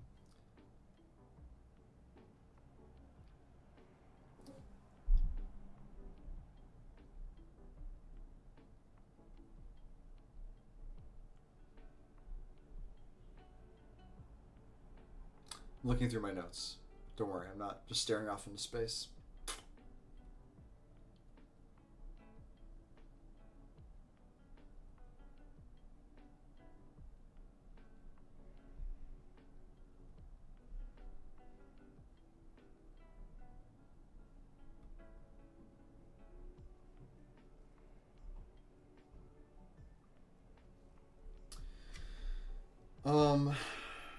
Fair. Do you feel like CubeCon has given you better questions about your goals are? I know it's given you some answers, but have you developed more refined questions? Sorry if it's rehashing something you've already said. No, it's okay. I don't mind. You know, I always like questions from the audience, and you know, I always like engaging with you, Zach. It's definitely giving me a lot of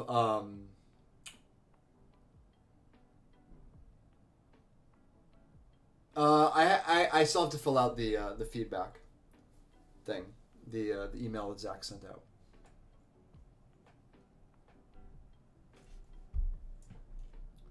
Feedback generally is that like hold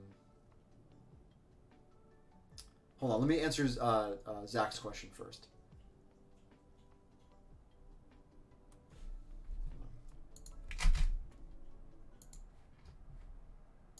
Get like the Streets of Rage album. So yes, it has given me better. CubeCon gave me better questions about what my goals are with 4-packs.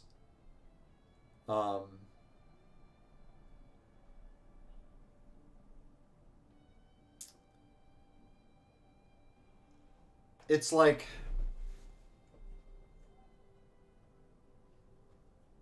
it's helped me understand. CubeCon helped me understand like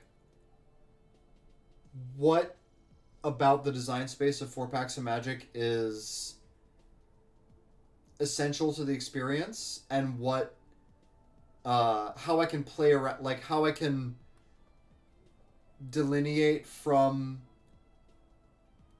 the like hard look at card evaluation as like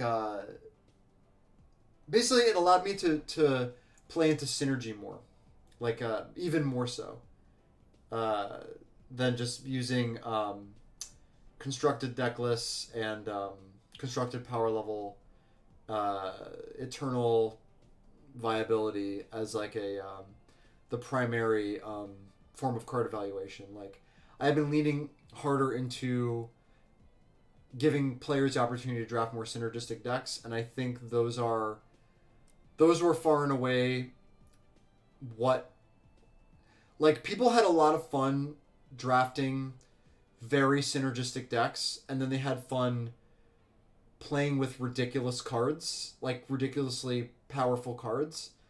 And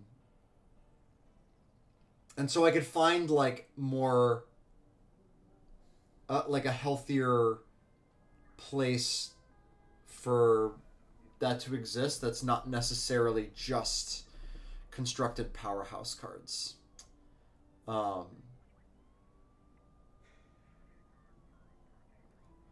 Things that are like essential to the decks, but not necessarily like things that I would initially think about, like cards that I know I could put in to help bolster archetypes and help grease the archetypes a little bit more, so that there's a little more blend between them. So people could put their toes into different aspects of the environment. I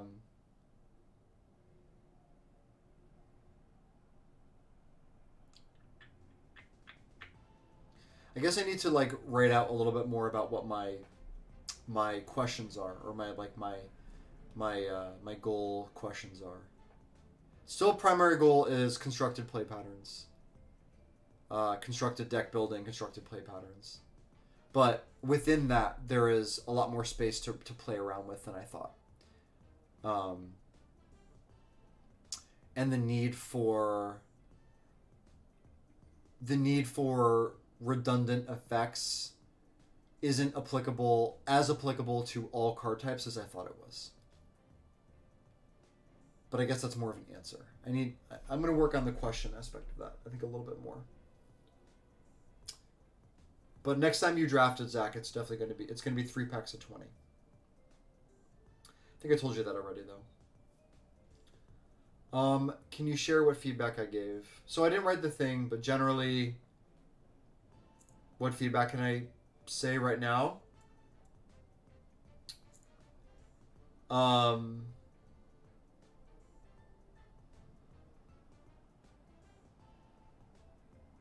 Better location, but I think that's like I think it's going to be a pretty strong piece of feedback for them.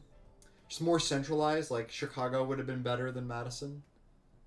It's just a bigger airport, more flights, easier to get to for most people. Madison was pretty, but we could do something a little more central as a hub.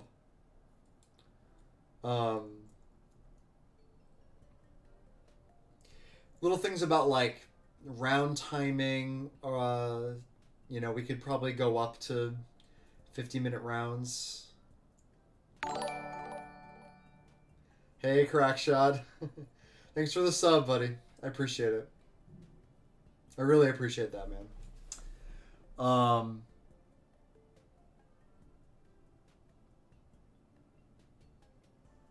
I think like having a draft at 6 p.m. is probably not the best idea. Hey, Corzelli. I think the draft that makes everybody skip dinner is like a huge nombo. No, 3 draft a day wasn't too much, but like Madison in particular didn't allow for a lot of flexibility with regards to eating dinner afterward. There was a lot of downtime between drafts, so I think like tightening up the schedule is probably good. But if we were in a place like Chicago, getting out at 9 to go eat dinner wouldn't be a big deal.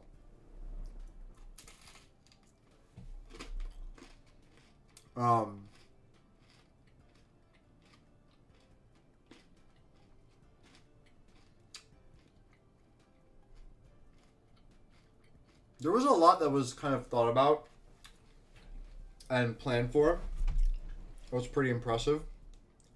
The whole thing about keeping the cubes like checked in and stuff was like really, really brilliant.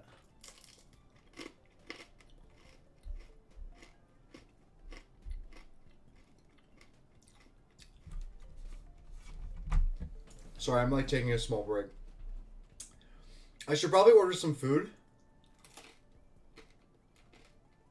while we do this.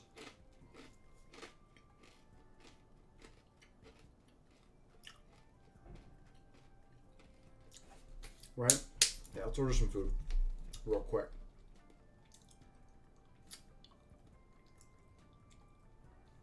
Hey, did anybody in chat draft the Magic 30 cube yet? I've been back at work pretty hard, so...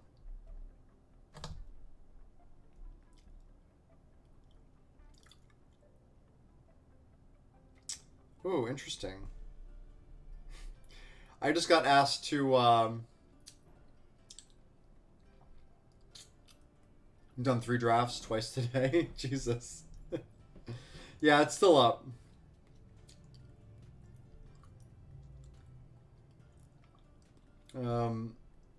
Why is Stormcrow in the cube?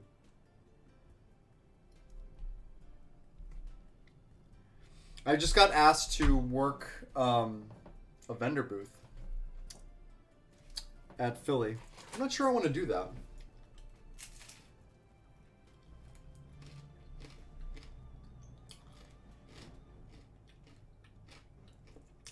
It's definitely a joke and a meme. The meme valued that strong? Probably. Alright, hold on. I'm going to order some food real quick.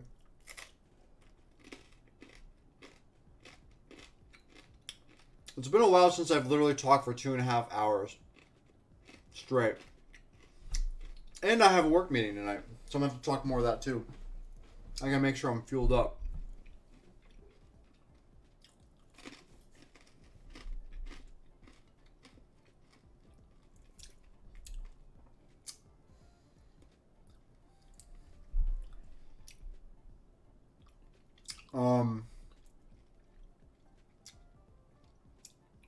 Does anybody have any questions about CubeCon while I'm doing this? I'm going to be taking a break from talking for just a minute just to do this. I'm very much down to chat a little bit more about it. Like I said a couple times before, this shit is hard. But it's very rewarding when you get it right, you know?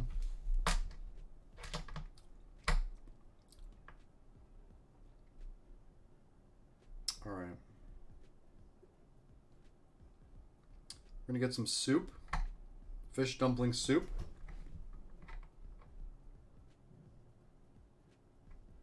What else? What do you think? What goes with fish dumpling soup?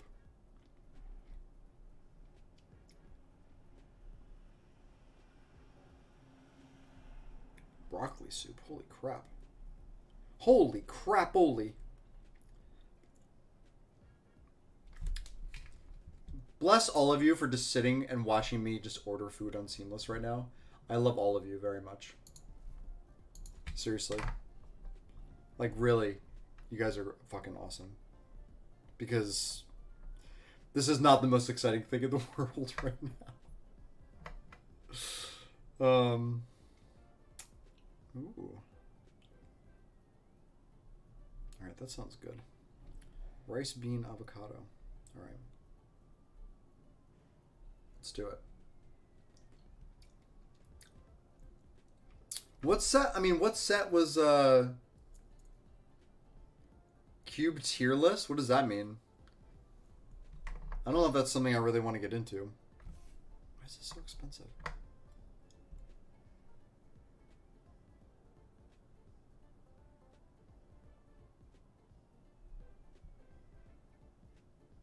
Alright, whatever. I don't like the idea of Cube tier lists, but I guess I want to hear a little bit more about what you're thinking. Because, you know, it sounds dangerous.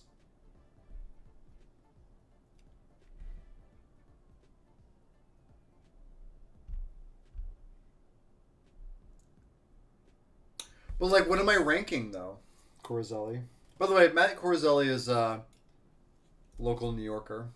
He's actually, I don't know if you've ever been on my stream before.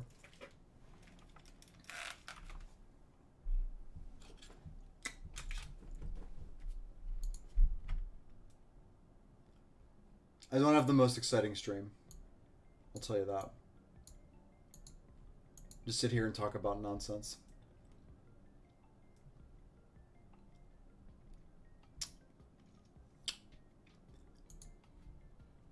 Yeah, I know. All the popular Cube variants.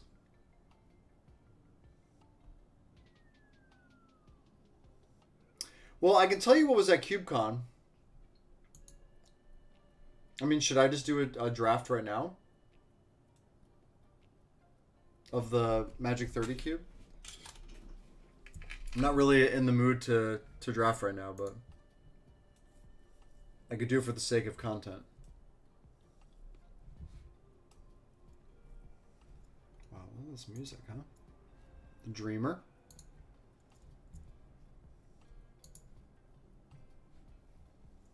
Alright.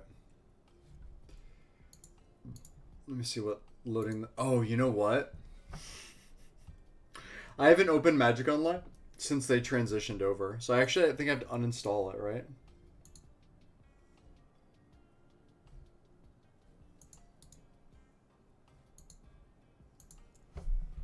Hold on. I have to do that.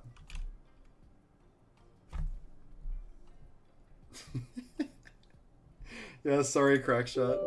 Oop.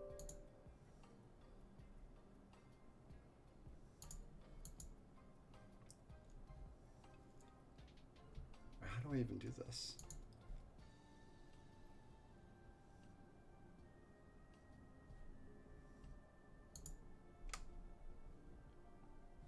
What's the best way to uninstall something? Uninstall app. Okay. Oh, wait. No.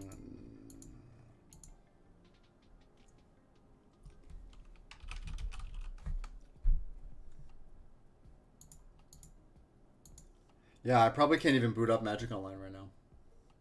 It's actually really funny. I was doing the Magic Arena one. I did one last night, which is pretty sweet. The Chaos Draft.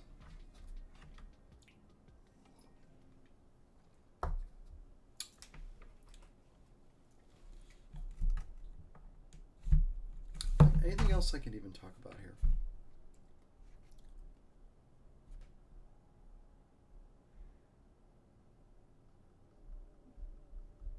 Just reading if there's anything.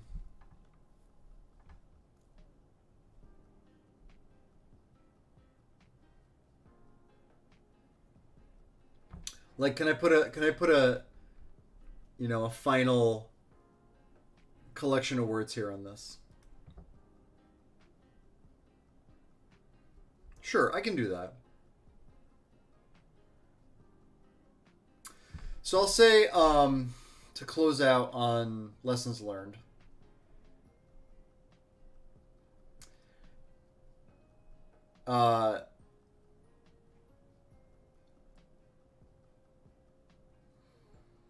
Did you talk about why 4-packs is one too many and I missed it? So it's not one too many, but it is kind of one too many. So 4-packs, all right. So one of the things I talked about this with David McDarby. Wizard of the Coast game designer. In case you don't know. Might as well just bring that up right away. Is like... One of the things that makes 4-packs of Magic intimidating is that it's 4-packs. It's kind of like a... There were people that didn't play it because they were unsure about the experience. Like why, there's a lot of questions on the table. Why are there 4-packs? What, that takes longer. Is it worth it? Let me work it. Put my thing down, flip it, and reverse it. And they, a lot of people didn't draft the cube that would have otherwise. Okay, Austin, here's the thing. 4-packs of Magic was not actually the name of the cube. Because it was just a placeholder. I never named the cube. I called it 4-packs of Magic as a placeholder, and then all of a sudden CubeCon's coming, and it's like, oh, I guess this is the name of my cube now. So, that's how that started.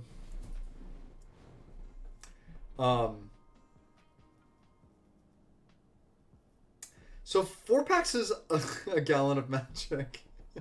Gallons of magic. Well, it'd be multiple gallons, which is not necessarily true.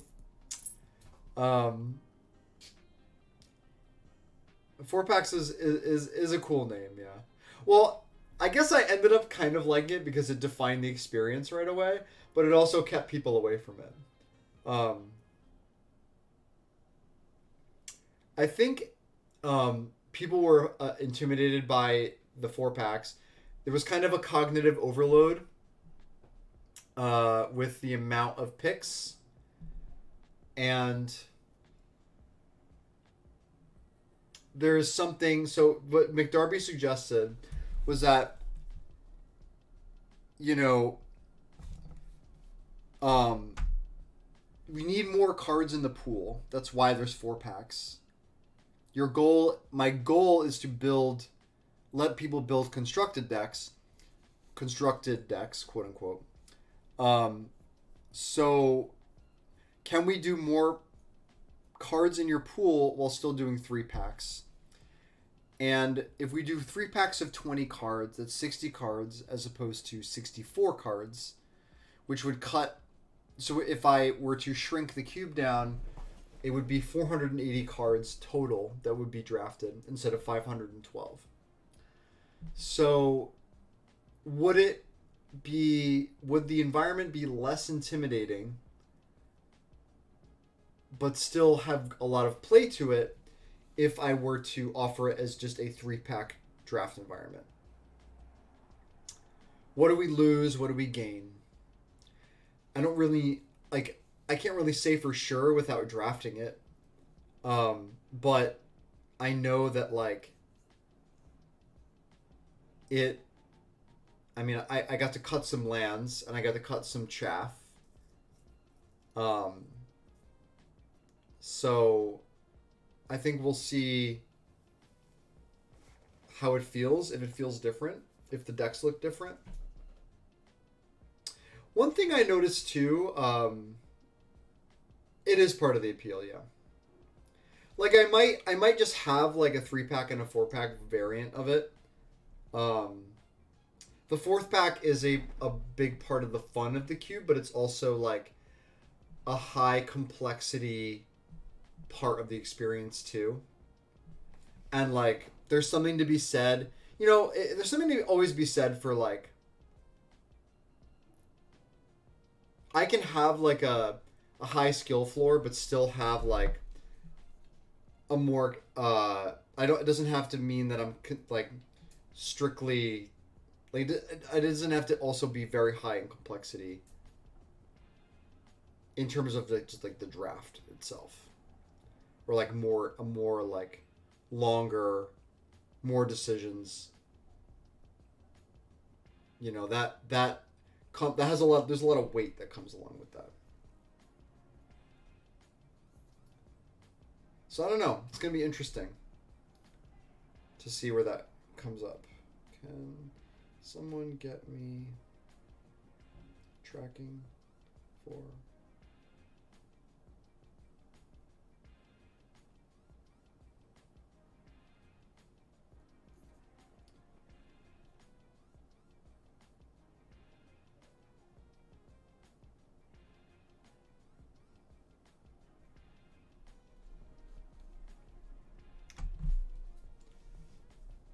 Yeah, you get 2 first picks per pack. Kate wants me to send her a photo of Igor. Hold on.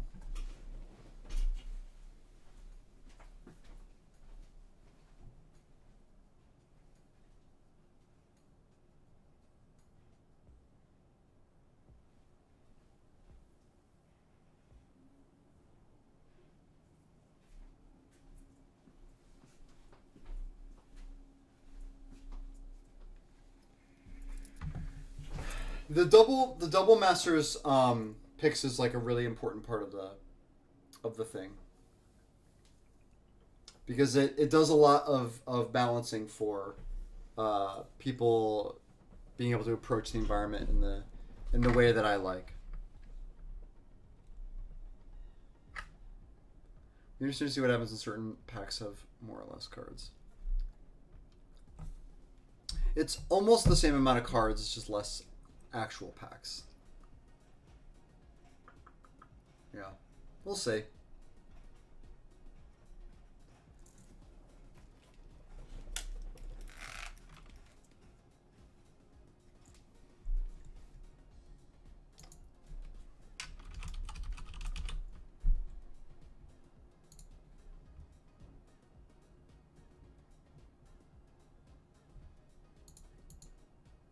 Kind of did want to play this cube now, and now I'm like, well, shit. Now I have to like uninstall and reinstall Magic Online. Oh well, that's kind of my mistake. I should have set all that up beforehand.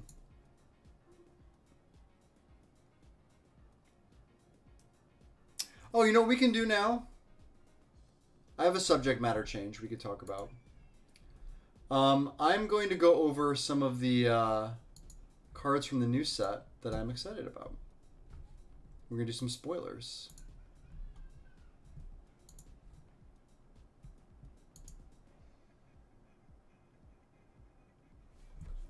Wow. Apparently all these Secret Lair 30th editions are sold out already. That's a shame.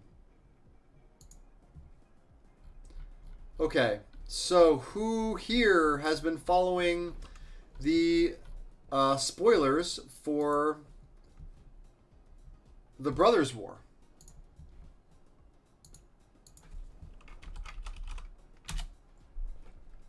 We're going to pull that up right now.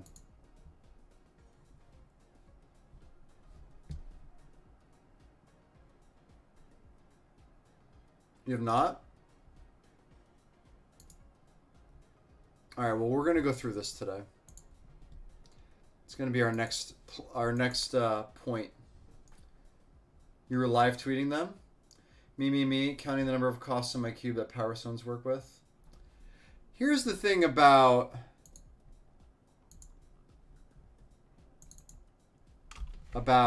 Power Stones. Power Stones. Anyway. All right. Let's go over some of this stuff, shall we? I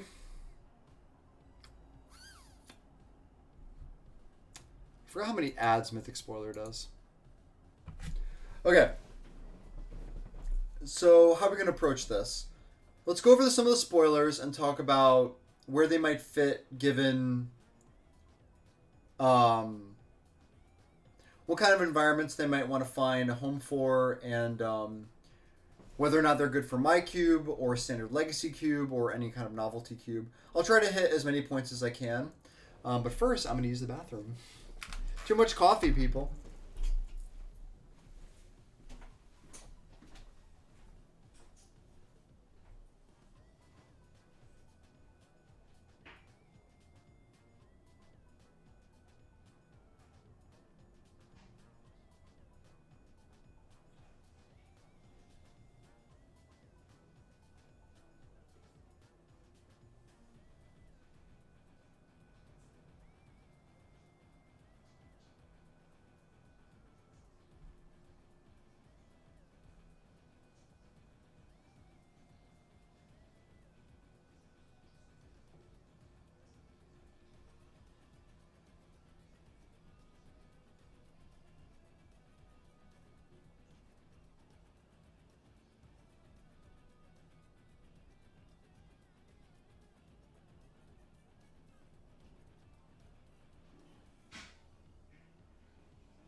Okay. All right.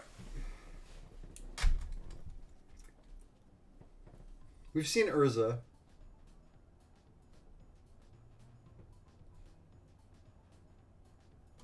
All right. So, first card up here that I want to talk about is Gix, Yawgmoth Praetor. This is probably going to be a constructed card. It's like a black aggro card. It is a really, really powerful line of text that says, whenever a creature deals combat damage to one of your opponents, so whenever one of your creatures deals combat damage to your opponent, you can pay a life, and if you do, you draw a card. That's like Edric almost. It's incredibly powerful, but it really leans aggressive. I think this ability is just kind of flavor text. It's similar to cards like Ruin Raider, but different from cards like Graveyard Trespasser. So to me, this card skews very aggressive and decently statted. Awake the Woods. This one. This is yes, this is the next one I was going to talk about. This is GGX create X Dryad Arbors. I mean, something. I wish it was an instant, but like, this card is really, really cool. It's definitely like, seems like a Live the Dream card, as opposed to like it seems to be slanted for that kind of environment. But like I'm probably not going to cast this card. This card is like is really, really interesting to me. Being able to make Dryad Arbors, so like forests that are also 1/1 creatures, has a lot of implications for like landfall as well as creatures entering the battlefield. Convoke is up, like, is whatever.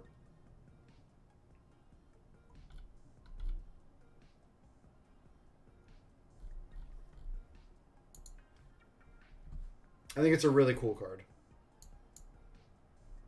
Wow, the pop-ups are insane. Draconic Destiny, this is a aura. Turns a creature into a Shivan Dragon?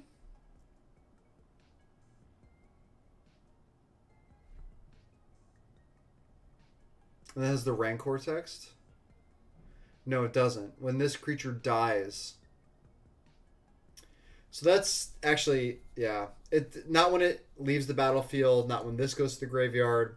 Whenever the creature dies. That means that exile effects do not trigger Draconic Destiny. I don't know why this is a mythic. I guess it feels mythic.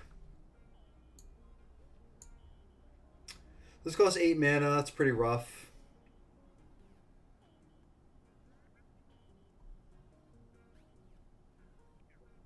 It's like Future Sight, but you can cast a spell for free. Yeah. Teferi is a card I actually do want to talk about. Teferi, Temporal Pilgrim, has a really, really cool set of abilities. The static is whenever you draw a card, put a loyalty counter on it. So like, you instantly put it up to 5 if you 0, and any subsequent cantripping that you do just naturally raises the loyalty, which, you know, you can think about anything from Brainstorm to Wheel of Fortune, right? Like you can dream a little big with this one, or you can just keep it pretty tight. And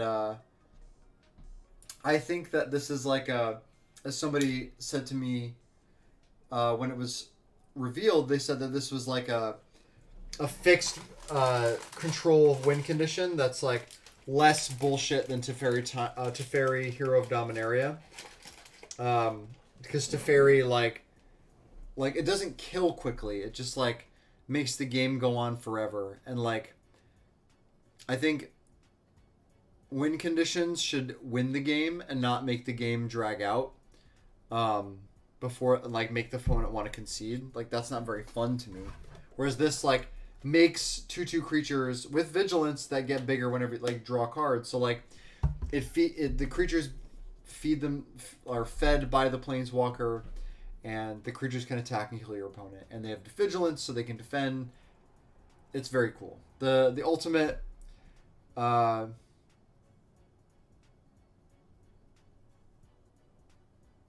I mean, you can ultimate this if you play this, draw, untap, Wheel of Fortune, draw, or whatever. Can you even do that? 5, 6, 7, 8, 9, 10, 11, 12. Yeah.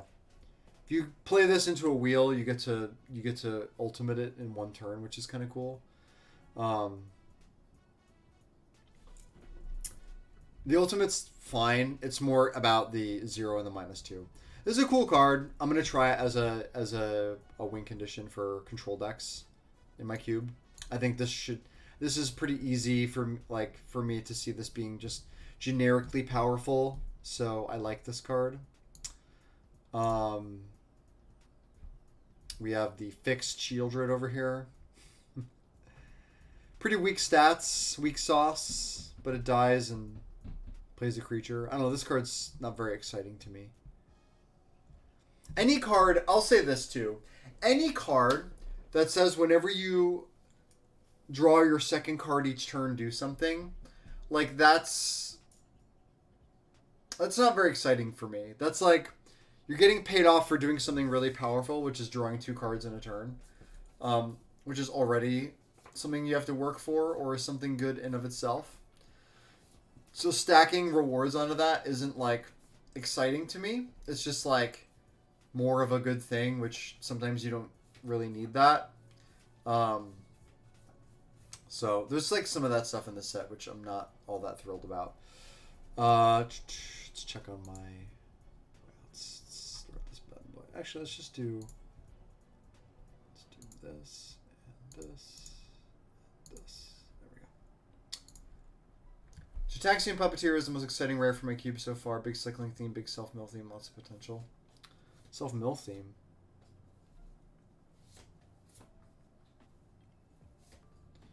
Yeah, cycling does work with us.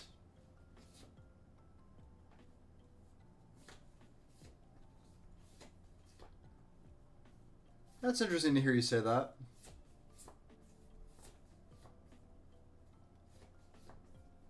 But like, are you playing Shieldred though?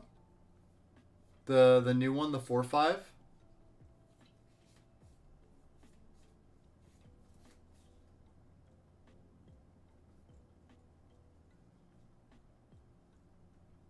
Okay.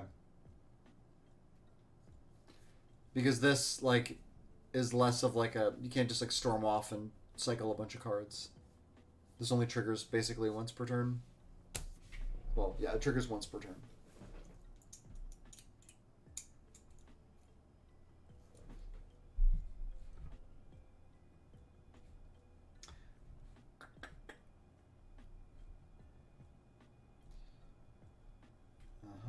Titania.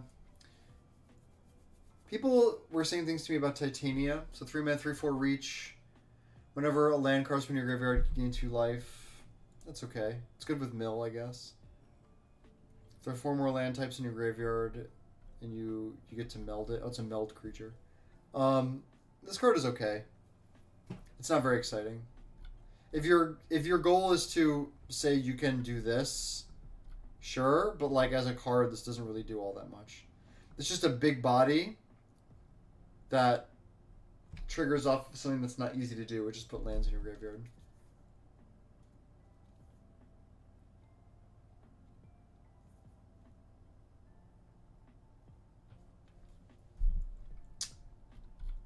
I'm pretty low on all the meld creatures for cube environments, but I could be convinced otherwise. Like, I don't think they're for me, but like, If somebody said, "Oh yeah, I have this cube where you can like all the meld stuff works," I guess you'd have to like draft them both together, which isn't really.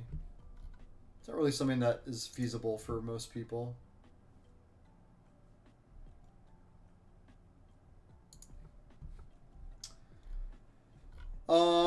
Okay, so Siege Veteran. So fixed Luminarch Aspirant. This feels like an Arena Cube card to me.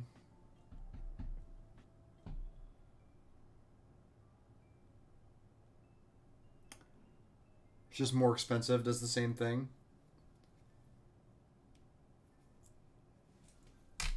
Field case is fine, 3 mana, 3/3. This is kind of like trinket text. But I guess there's a lot of soldiers in Magic. Big expensive legendary artifact. Exile cards will go to the bottom of your library. Then you can play them. Sure, it's 6 mana, big artifact, yeah. Painful Quandary, Brother's End. This card is potentially very powerful.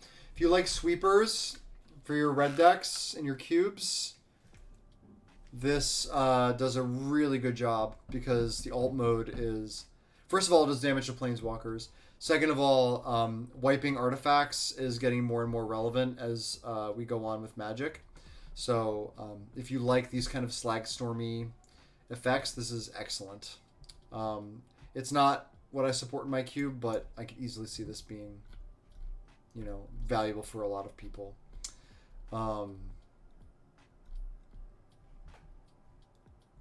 Fauna Shaman, much needed reprint for people. Don't need to say too much about that.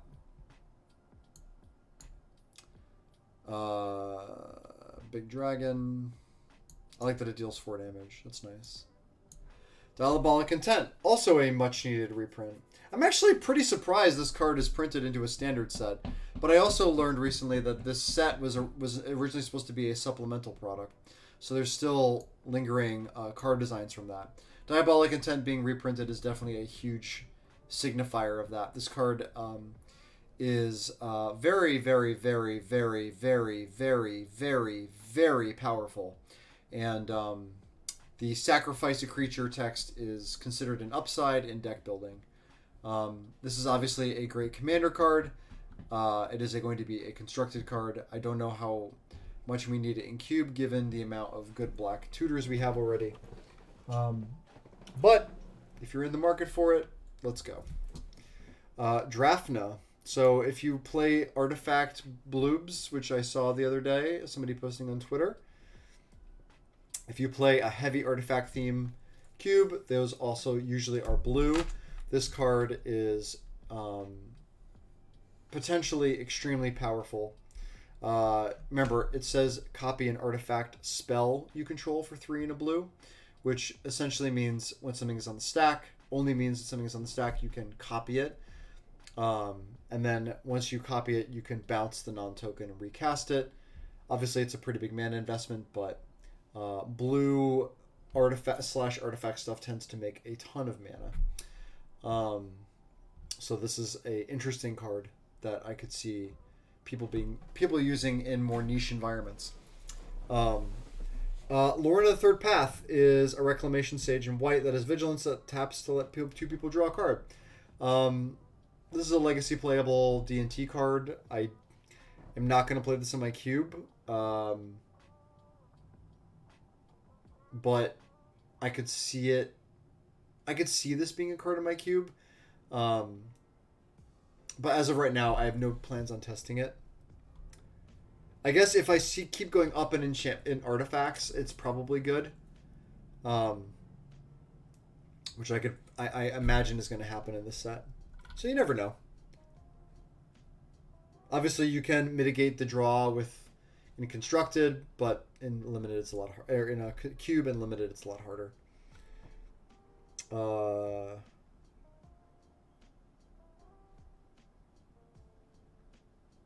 So 4 mana, you could put 1 artifact or creature into play.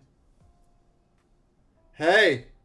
Oh, I don't know, J-Bro. I've only been live for 3 hours. How you doing, buddy? Dude, I mean, the VOD is gonna go up, so you can you can put it on while you rock yourself to sleep. I've been talking a lot about this shit, man. It's been a while since I've had to sit and talk by myself, buddy. I mean, big quick recap, buddy. CubeCon was great. Exceeded my expectations. One of the most memorable parts was being able to sit in the booth with you, my friend. You have wonderful energy, and I loved sitting in the booth with you for 3 hours and talking about Cube together. It was really great. We also saw your well-dressed friend. Who's that? I'm just really grateful that you chose to let me do commentary and to do it with you. I thought that was, and to have us be the opener. I thought that was great. I love being in front of a camera, so it was awesome. Playing for top 8 against Dan Schneider was a huge moment for me. One of my favorite stories. Just like knowing that one of us was going to get into top 8 and all came down to the third game. Super exciting. Wouldn't have had it any other way to end it. Madison was lovely. The food was way above expectation. True Dungeon was pretty fun. I would do it again, but without the combat. I like the puzzle solving more. I would say I can't wait for the next one. I want to be as involved as I can be. However involved you'll let me be. It's something I'm deeply passionate about, and I would love to be more involved. And I have to write my review for you guys and Zach, so expect that coming soon too. A lot of lessons learned.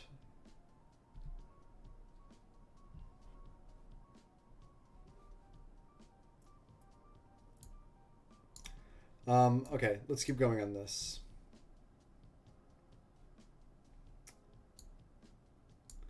Power Stone tokens are pretty rough for me, man. I'm not sure where we're gonna see those in cubes.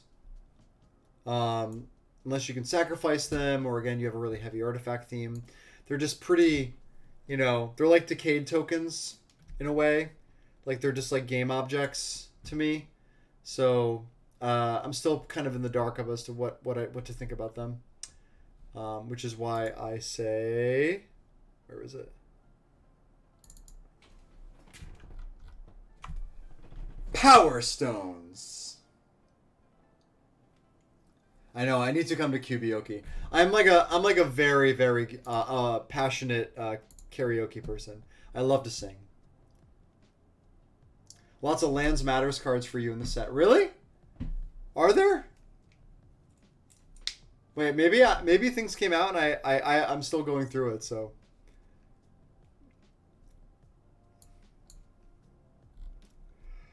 Soul Partition!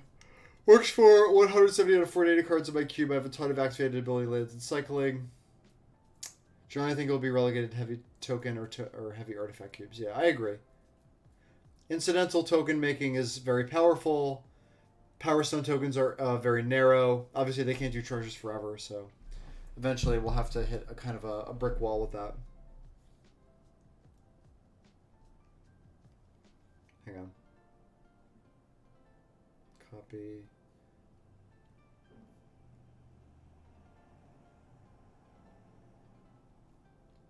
Okay. Soul Partition. Let's talk about Soul Partition. I don't think this card is very good. I'm just going to come right out and say it for Cube. It's not... When I look at this, and then I look at something like Elite Spellbinder, they're very...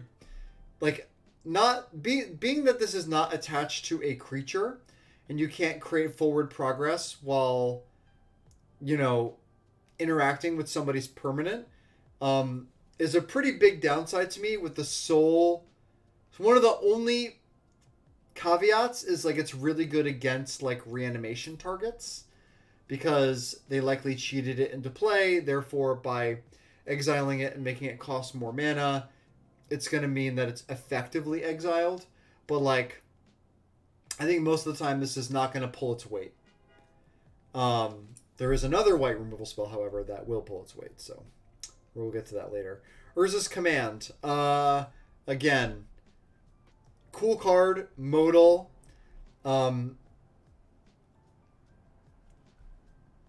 What, Soul Partition? It exists in blue. Can you exclamation point card it for me?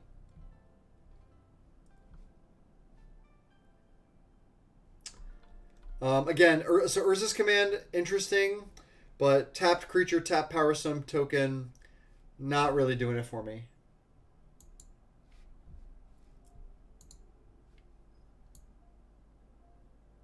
I mean, there's one that's like exile and then they manifest, which is like a popular commander card because it's Release to the Wind. Oh yeah, Release to the Wind. Well, Release to the Wind we know because of Valky, which is a combination. You have to do exclamation point card and then write Release to the Wind.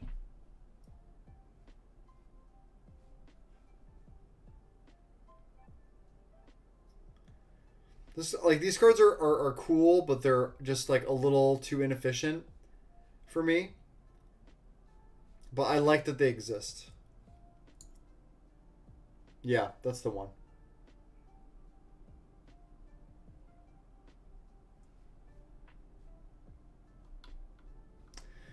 Felden, it's a 2/2 haste that can't block, and when it gets hit, you can draw a card. Mediocre. But it has haste, which is a lot better than I could say for a lot of red aggro cards. Haste is often better than... Haste is often mitigates stat reduction. So like a 2/2 haste hits about as hard as like a 2-mana 3/1. So just keep that in mind.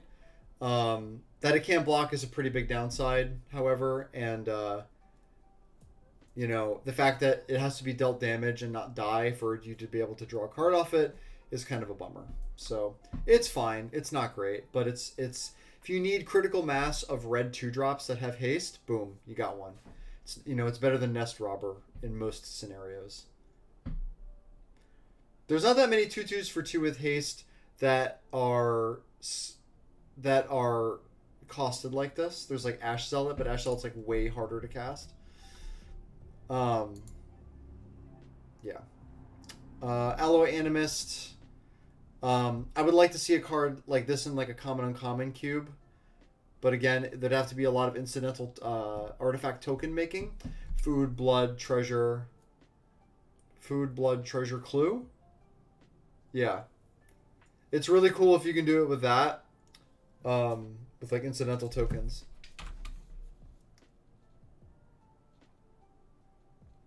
I now have 10 notifications. Yeah, I mean, I'm just getting bombarded with this. Cube is amazing, bro.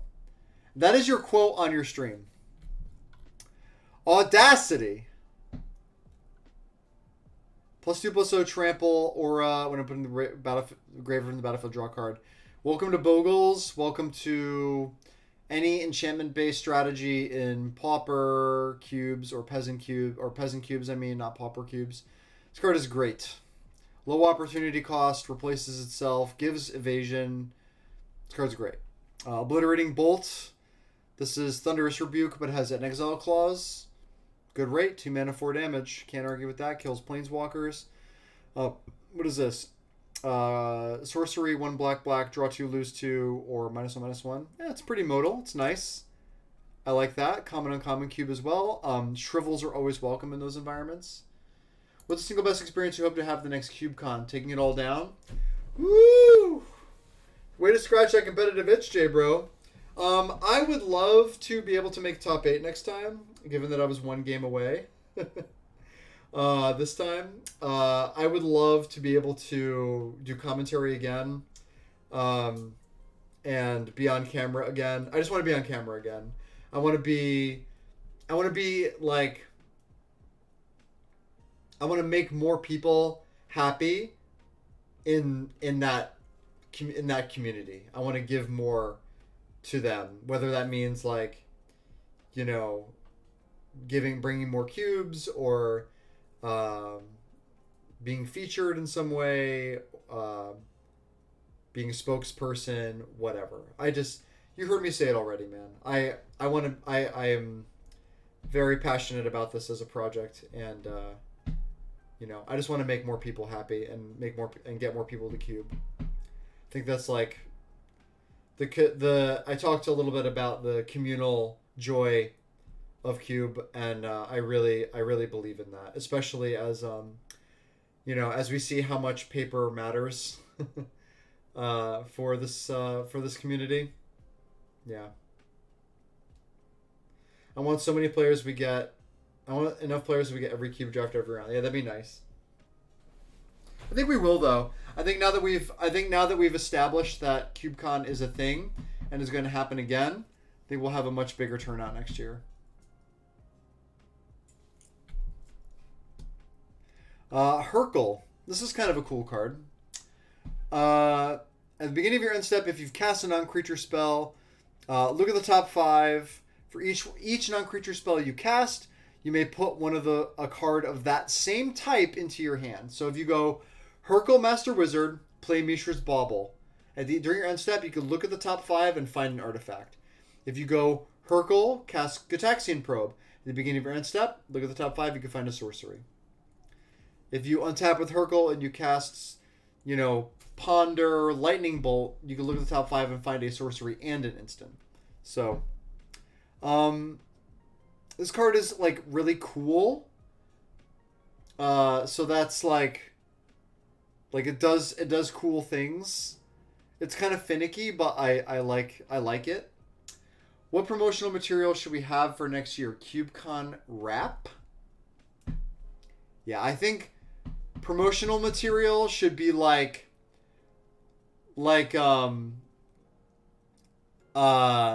so I'm like a big fan of the like mock commercials. I'm a really big fan of like used car salesman videos or like cheesy, funny like video production. So like, you know, Come On Down is kind of like a Bob's Discount Furniture kind of thing. I like that idea. I like more like media content of different kinds. I think that'd be super sweet. Where's my food? Didn't I order it? Guys, didn't I order this food like an hour ago? Exactly. Mock Miracles.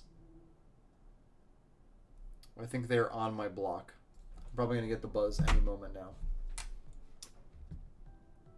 I think more goofy, funny, like positive, group-oriented things are going to be funny. Like a series of shorts would be cool. There we go. There's my food. Hold on.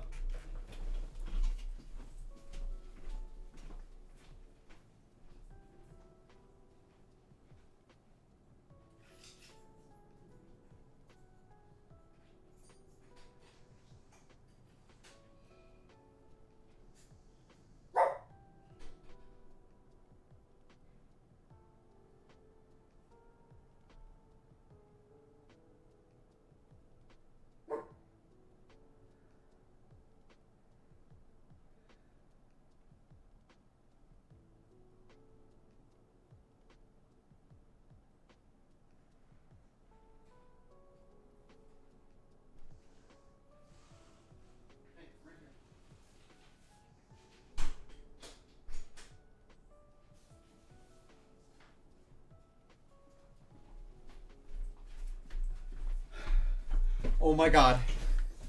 Oh my god, guys. Oh my god. I forgot about this and I didn't think it was going to happen already. We got some content for you. We got some fucking content. We got good content. Alright. I got my food, which I'm going to do in a minute. But, so, okay. My next door neighbor used to play Magic. And I was talking with him today in the park while I was walking Igor, and he was like, and I was like, hey, do you still have all your old cards that you don't play with? He's like, yeah, do you want them? And I was like, sure. And then, so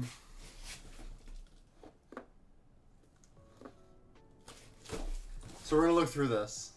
What do you guys think? This is going to be really cool.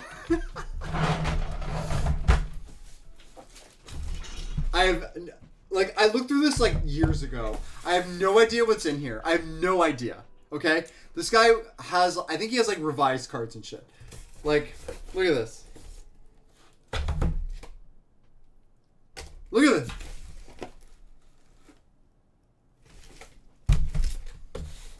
I don't know. Like, here, I'm going to move the camera down. Okay. Look at this. Look at this. Look at this. Okay? I see a Northern Paladin.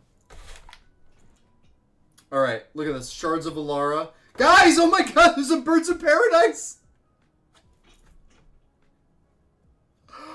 Oh! That's a revised Birds of Paradise. Anybody want some lightning bolts? Wait. Hold on. Guys, wait. I don't remember this. Yo. Are you serious right now? Are you serious? Hold on, wait. We've got this. On Kamisha, we got a Worship from 8th edition. Teleria West. Lucidia Brass. Aethersworn Canonist. Vengevine. Spirit Dancer. Hold on. There's like actual cards in here. What is Lux Cannon? Is this like an EDH card? Can somebody tell me if there's anything like actually worth money in here besides like the birds? This is 7th edition City. This is probably worth money now, right? Oh my god, I might have to give this guy some cash. This is fucked up. Well of Lost Dreams, Boon, a set of Boon Reflections. Relic is like $5, yeah. Eternity Vessel. There's an Ionia.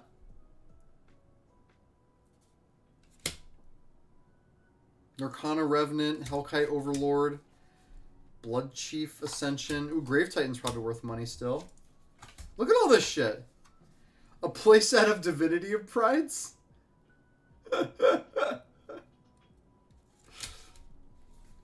Some Colostria. So this person must have played like back in like the 2000s. Final Judgment. Oh my god. Original Tormod's Crypt.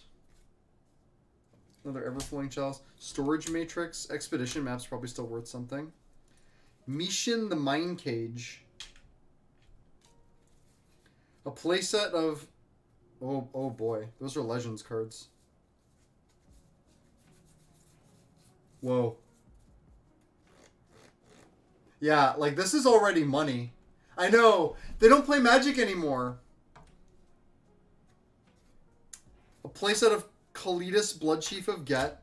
A Boseiju! This card's worth money, right? Adventurer's Guild House from Legends. This card's not worth anything. Is Lord Magnus worth anything?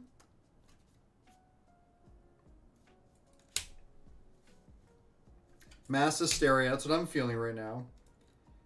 Spearbreaker Behemoth, Miogen of Life's Web. Kentaro the Smiling Cat foil from Kamigawa. Darksteel Colossus. Ranger of Eos. The original Elspeth Knight Errant. Sun Titan. Liliana. Inquisition. Luminarch Ascension and Johnny Goldmane. Like, look at all this shit. There's some stuff in here, guys.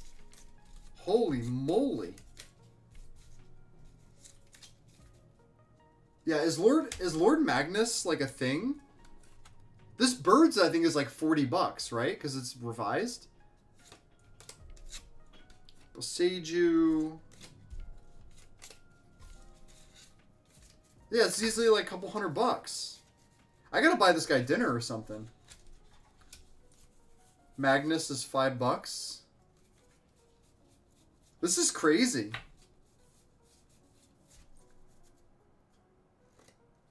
A Lord Magnus EDH deck? I think so. Hold on. There's so many more cards in here. I think somebody like I think he may have separated like his rares maybe, but like there's probably cards in here that like have become worth something since then that he didn't know about. Look at all these bolts. Anybody want bolts? These are beautiful.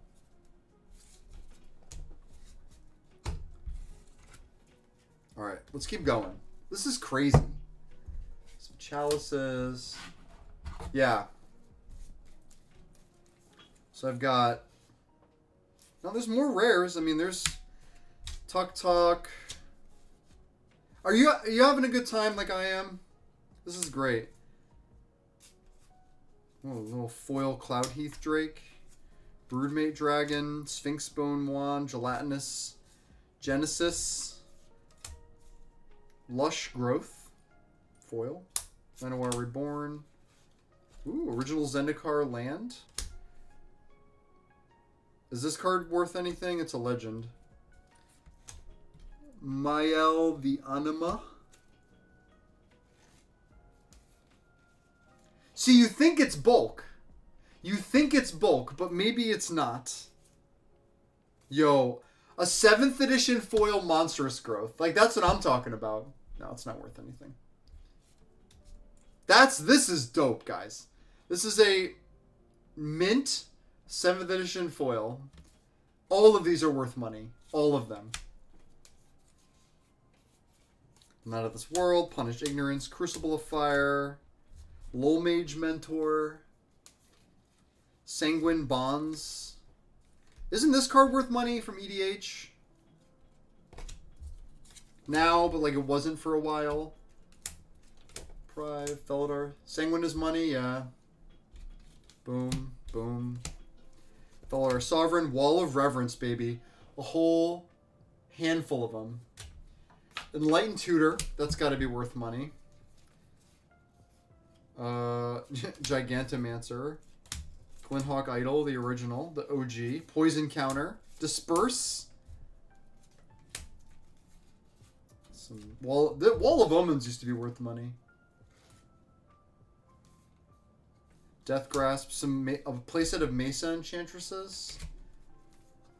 Some Ponders. I might have to send out some gifts, guys. Like, this is sick. This is so much. More Sanguine Bonds. Heroes Remembered. Story Circles. This guy definitely collected playsets. Battle Grace Angel. Ooh, original Baron Moors are nice. It's kind of nice, right? Skull Muncher. Mulcher. Yoked Plowbeast. Yo. Yoke. Is this Pyromancer Ascension still... Is this a thing anymore? Guys, my heart is like racing. Oh! Got a nice old border foil forest. Going right in the cube. Tranquil Thicket. Lodestone Mirror. Genesis Chamber. Wall of Mulch. Wow, these are old foils, guys. These are sick. Vines. Creeping Mold. Kodama of the North Tree. Roaring Slagworm. More Felidar Sovereigns. Steve. Footsteps of the Goryo. Is this card worth anything?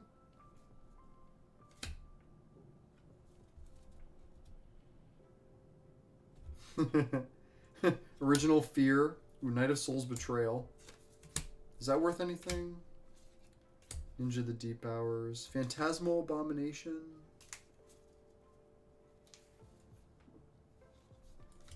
River Kaijin, Nimbus Wings, Root Elemental. Wow, that's old.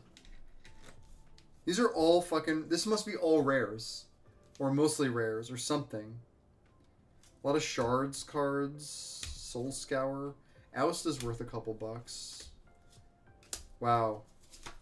Balance. Titania's Song. Oh, fuck. Skull Clamp's probably worth a buck. Junko Bell, Dragon Claw, Desperate Ritual, Mind Blaze, and Wild Evocation. Essence Strain. This is insane. I'm having a blast right now. I hope you all are enjoying this. I really do. Cause I am in heaven. Is Mason Enchantress like valuable? Can somebody help me out here? Let's see. TCG player. This has turned into like a this stream. Not really. Okay. All right, let's keep going. Oh yeah. Oh yeah. Get some Dirkwood Boars. Keeper of the Faith. Cocoon. It's like a flea market, but without the work. There's a bunch of Legends cards. Amru Kithkin, Osai Vultures, Keeper of the Faith. This is awesome, right? Leprechaun, Divine Offering, Emerald Dragonfly, Rust. Wow, it's like he opened like packs of Legends. Wall of Caltrops, Wall of Light, Deadfall, Clay Statue, Shulkin Brownie, Giant Turtle. Oh, this makes me so happy. Cards I can't use the name of. Holy Day. Indestructible Aura, the most metal art in all of Magic. I will be taking no questions at this time. Remove enchantments. Ooh, more Legends. Jasmine Boreal and Sir Chandelar of Eberlin. Guys, they're all green-white. We got to make a green-white deck. Ivory Guardians. Enchanted Being, Tundra Wolves. Righteous Avengers. Murder of Corliss. It's played as fuck. Lands. Ooh. Wow. Like, we have actual revised rares in here. This is sick. This is really sick. Wow. So somebody sorted this maybe years ago. Because, like, there's a lot of cards that are, like, have obviously gone up in value. Right? Fucking Life Lace. Life Force Channel. Bunch of Hurricanes. Tsunamis. Kudzu, Blessing, Righteousness, Meekstone, Elvish Archers, Cockatrice, Primal Clay. Yeah, I mean this is what I grew up on. This shit. So Blue Elemental Blast, Jam Day Tome, Aladdin's Lamp. There's rares in here. This is awesome. Wow, Verduran Enchantress, Personal Incarnation, Veteran Bodyguard, fucking revised rares in here. Holy shit, bro. Lands. I'm separating all the lands. We're definitely... I feel like I need to do like a giveaway. This is insane. Look at all these lands. Alright, let's keep going. Oh yeah. How many Llanowar Elves is this? That makes me so happy.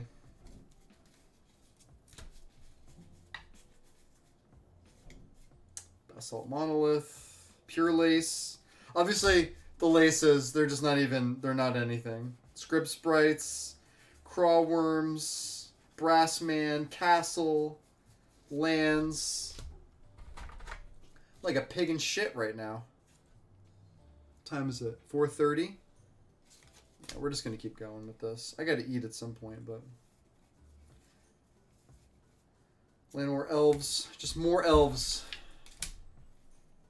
Fungasaur, Dinosaur, Black Ward, Mesa Pegasus, Rod of Ruin, Circles of Protection galore, Sunglasses of Urza. Can you guys still see this? I'm gonna, here. Yeah, the deck boxes, I know. There might be lands in there and shit. Like, what if he has like a scrub lands and shit in his, like, his deck boxes? Then I would need to give this guy money. Like, I like, seriously. I'm already like, I need to buy this guy dinner. Banalish Heroes. Grizzly Bears. Tons. Webs.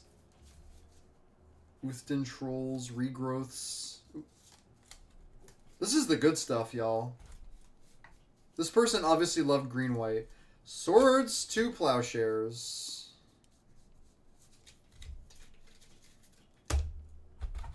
I'm still going.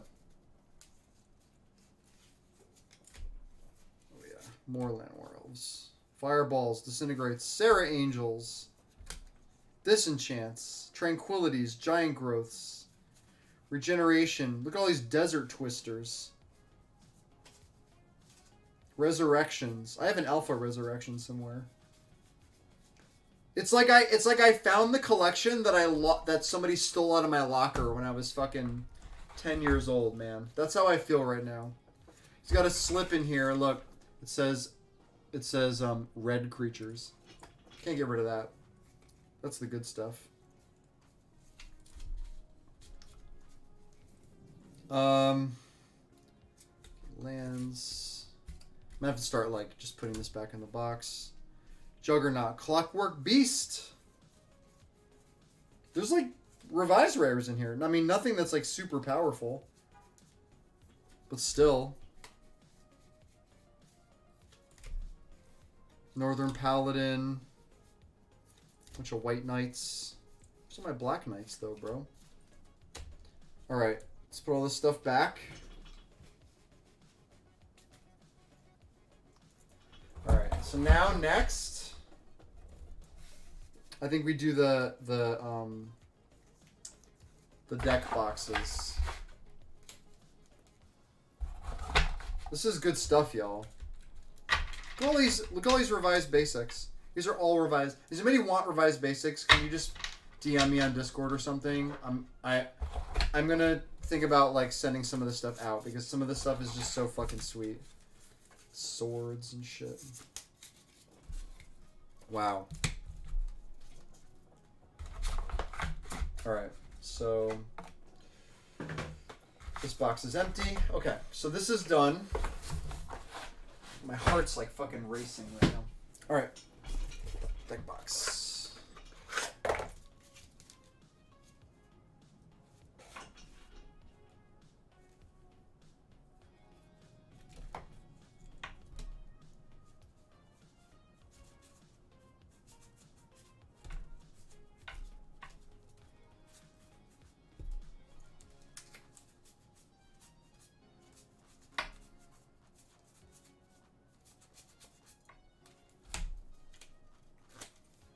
RIP lunch.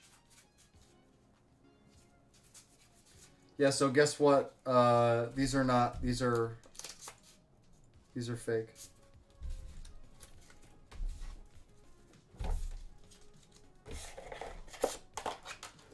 I could actually set up a situation where I am eating lunch and looking through cards at the same time.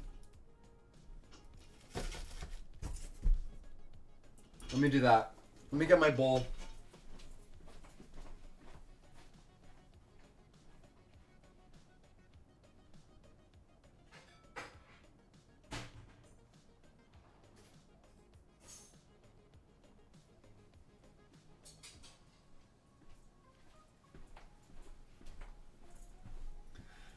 All right.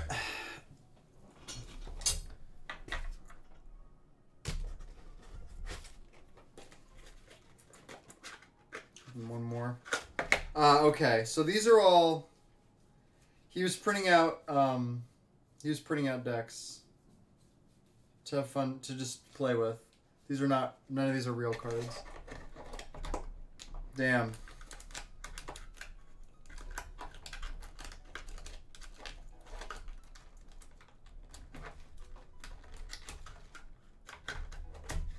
So far, womp womp. Yeah, all printouts. Some like Path, Spectral Procession, Bitter Blossom, Windburst Heights. Man, didn't own any of these cards, huh? Scrublands, fake Scrublands, see? Design a cube from within the confines of the box. Could probably do that. Could probably make like a battle box or something out of this. This guy definitely did not want to spend a lot of money on Magic, which I don't blame him. All right, let me do this real quick. So I got some soup. I got some rice, beans, and avocado. This will tide me over.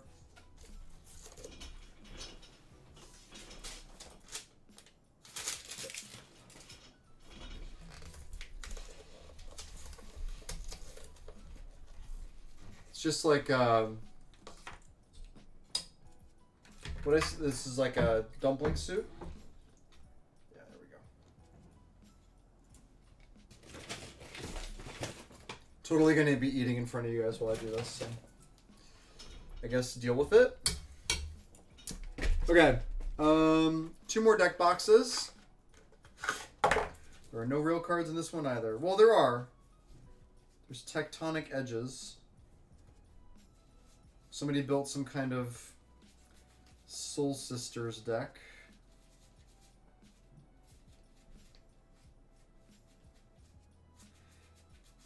Doesn't even own the Path to Exiles, but owns like some of the other cards.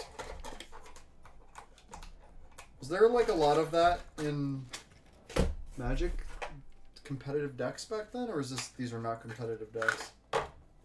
Elixir of Immortality, Brave the Elements. These decks don't really cards don't really go together. This person really liked white cards.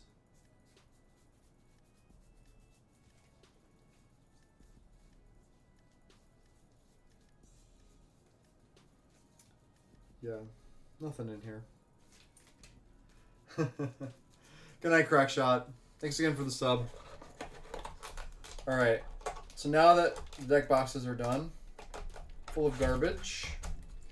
Garbage.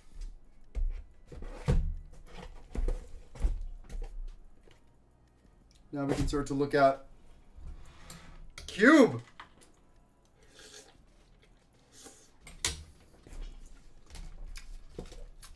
Oh, Captain Wacky, you have no idea what this is.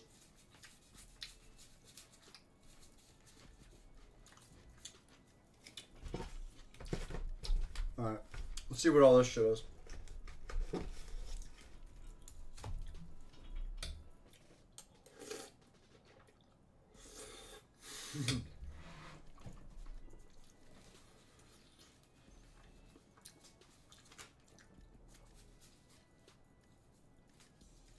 Perimeter Captains. Yeah, this is all the junk.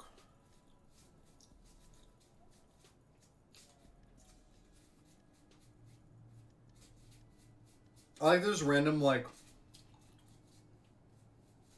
yeah, this is all bulk. So somebody separated all the good cards in that box from all this stuff.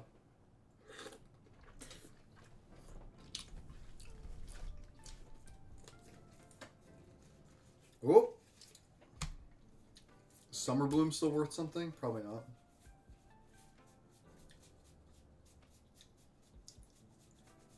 That's what I'm talking about. Forests. This 8th edition basics.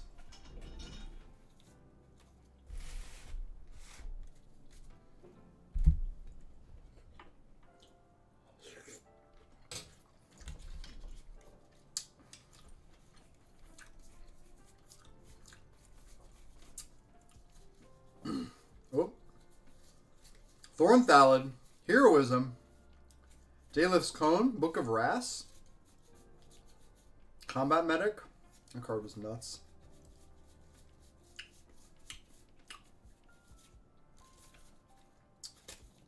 Dackmore Salvage. Ooh, Rules Tips for Rise of the Eldrazi. Annihilator.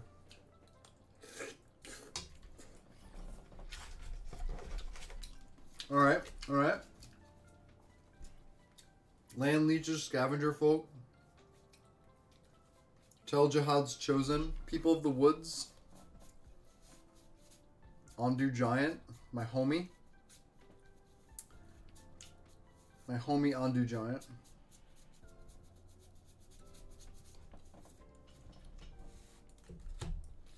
Asakan Squire. Oh yeah. Remove Soul. This is fucking great, man. I hope this is still entertaining to you. I think we got through the good stuff first. A Blinding Angel. Nice, nice. See, you're missing some of the rares. Not that that rare is worth anything. Watch somebody's like, actually. Wow. It's like little remnants of little decks in there, you know?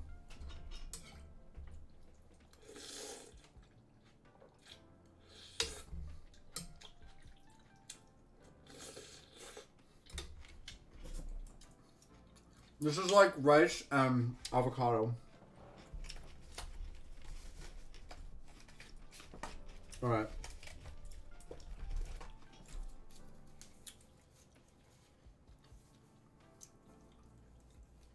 There's like little Eater of the Dead. Disciple of the Volt. Come on, give me some good stuff.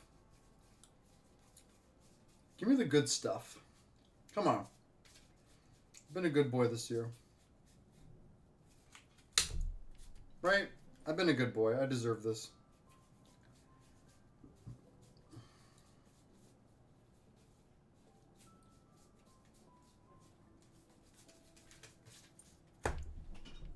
No coffers.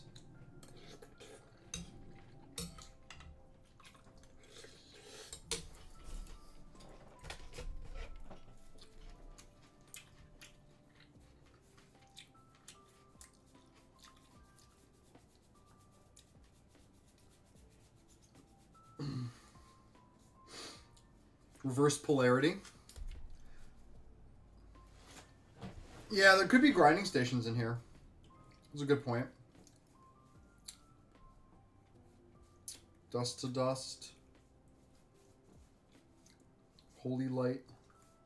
Dust to Dust is probably worth something, right? Yeah, because of Pauper.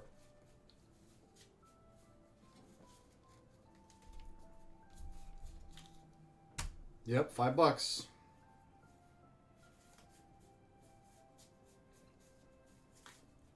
Ooh, a Willbender. I might need that for my combat cube.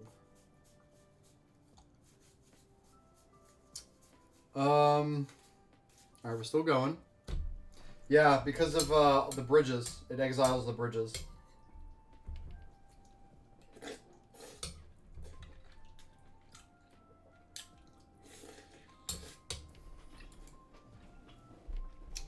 Alright. So 2 stacks. So stack 1, the end of stack 1. I gotta say, this person really liked green and white. There's a lot of that stuff. Order of Leaper, Kitsune Healer, even Cloud Chaser, Angry Mob, Witch Hunter.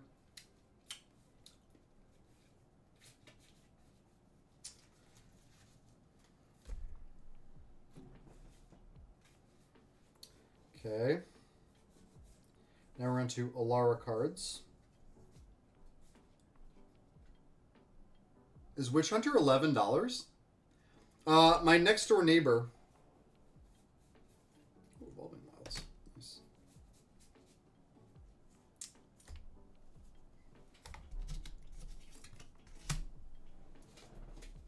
Yeah, it's from the dark, yeah. What about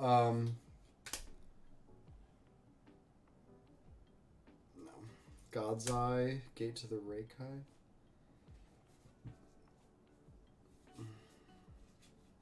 Dark Heart of the Wood. Maybe? It makes mana. Eye of Nowhere. Dehydration. Inspiration. Erosion.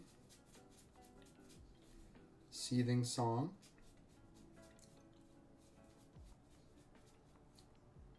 Some 9th edition burn spells.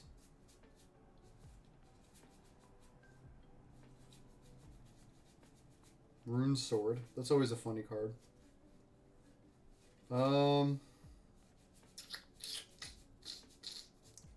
Panoramas. Okay, that's one Korean guy's cradle. That's a good find. Let's pull this back. I need to find out where the witch hunter is.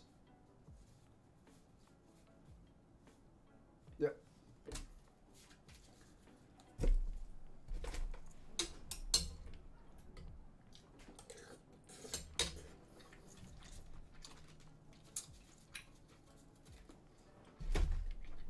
All right.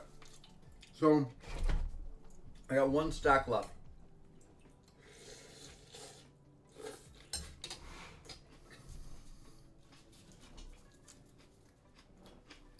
And then I'm gonna go.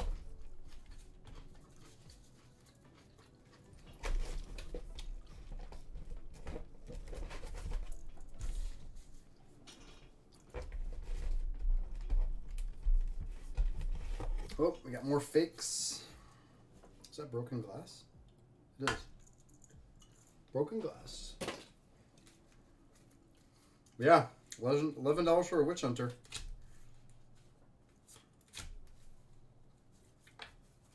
Orzhov Basilica.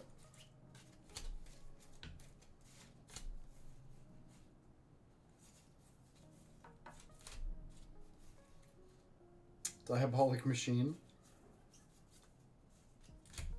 Wool Living Armor. Deep Water. Goblin Rock Sled. Brainwash.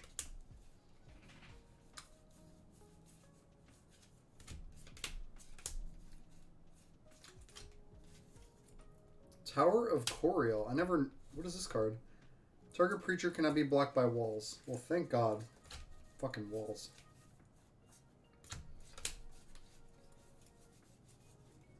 Combat Medic. Again.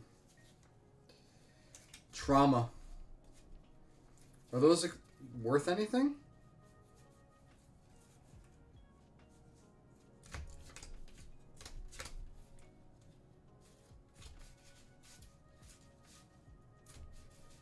Proxies. Knight's Whispers. Are these still worth money or no? Ooh, a Jace the Mind Sculptor proxy.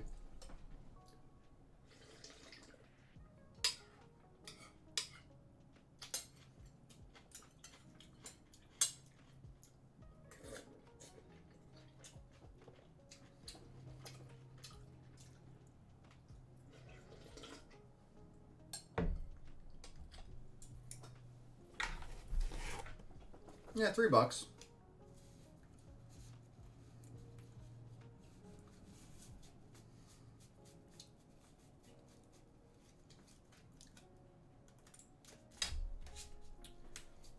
It's like proxying like quenchable fires and lightning bolts. And like a Grave Titan that he already has. Probably the second Grave Titan. Painful Quandary. This is a person that would really enjoy EDH if they started up again. More fake Marsh Flats. Hey, Igor. What's up, buddy?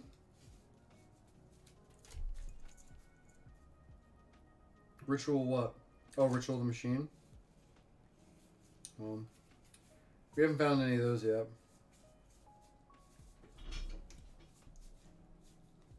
Infest, the OG.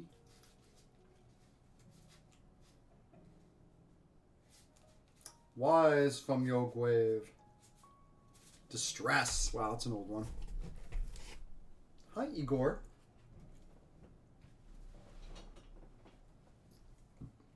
They're not real.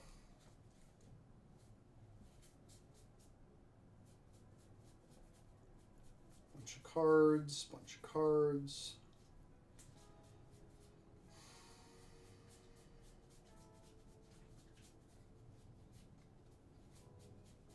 You were smelling my leg. More Hand of Justices and Combat Medics and Whipgrass Entanglers and Saving Elves and Dust to Dust. We're still working up a sweat here in the stretch.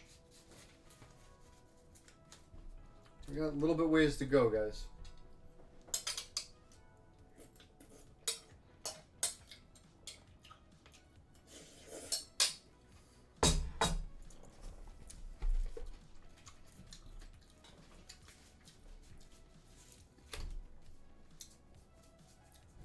Wall of Denial. No Stairway. Denied. 7th edition, huh? Somebody cracked 7th edition. Llanowar Elves. Virgin Enchantress. Volcanic Hammer. I like Volcanic Hammer because it deals 3 damage to any target creature or player for 2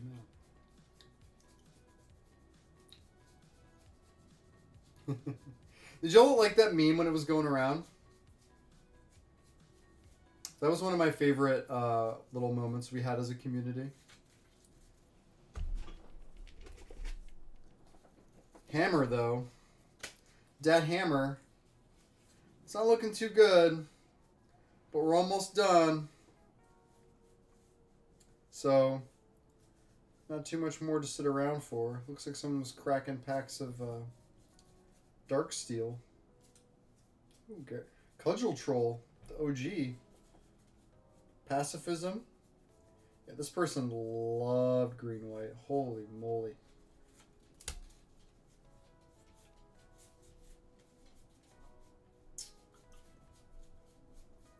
Holy moly bajoli. Holy cannoli. I'm sorry. Luminarch Ascension's $10. There's 4 of them in here.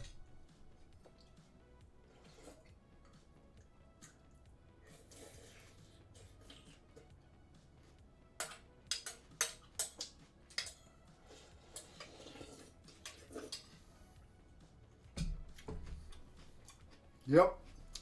That's right. Alright. Last little stack. Kraken Hatchling.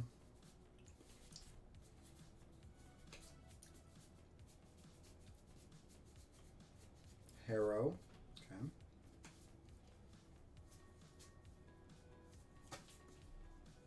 Uh-huh. Uh-huh. Ooh, things are getting a little grimy now at the end.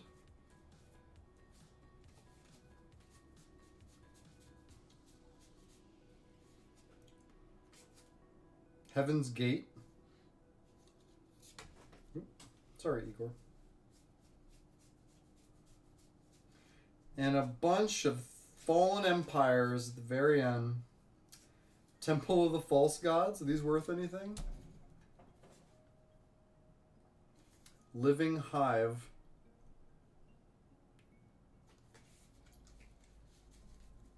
Sounds like your cube has hit a CubeCon. Lots of people who say it was their favorite to play. Yeah, I heard that too. It's just Temple of the False God. Oh, it's not worth shit.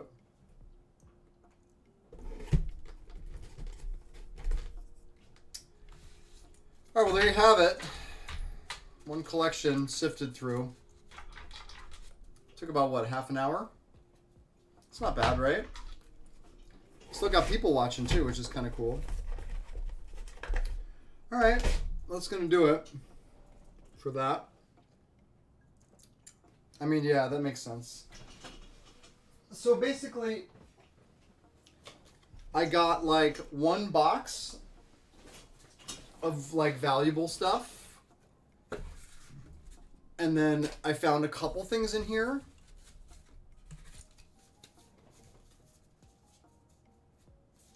Which you can just slot in there. Dope. Wow. Yeah, I gotta buy this guy some dinner or something, man. Put these over here. Finish this. Now let's eat our food and then we'll get out of here. I made a mess. Kate's gonna kill me.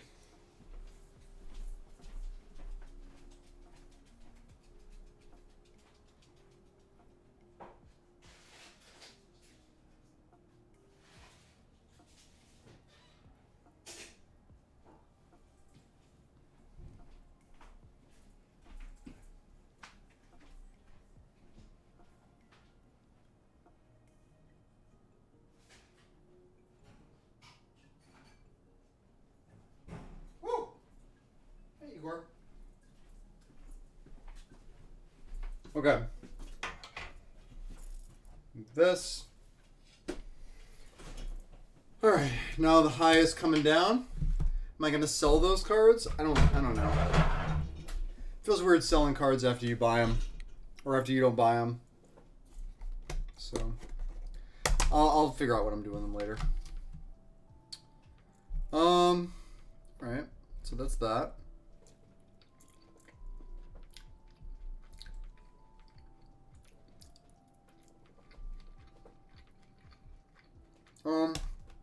Alright, it's been 4 hours, it's 5 o'clock. I should probably sign off. Hope you guys had a good time today. I kind of derailed it at the end with the unboxing. Alright, so we're back in the swing of things. I'll post my schedule up. I'll probably be good to go probably next Tuesday. So like in a week for another stream. But yeah, thanks so much for hanging out. And I hope my discussion was fruitful for some of you.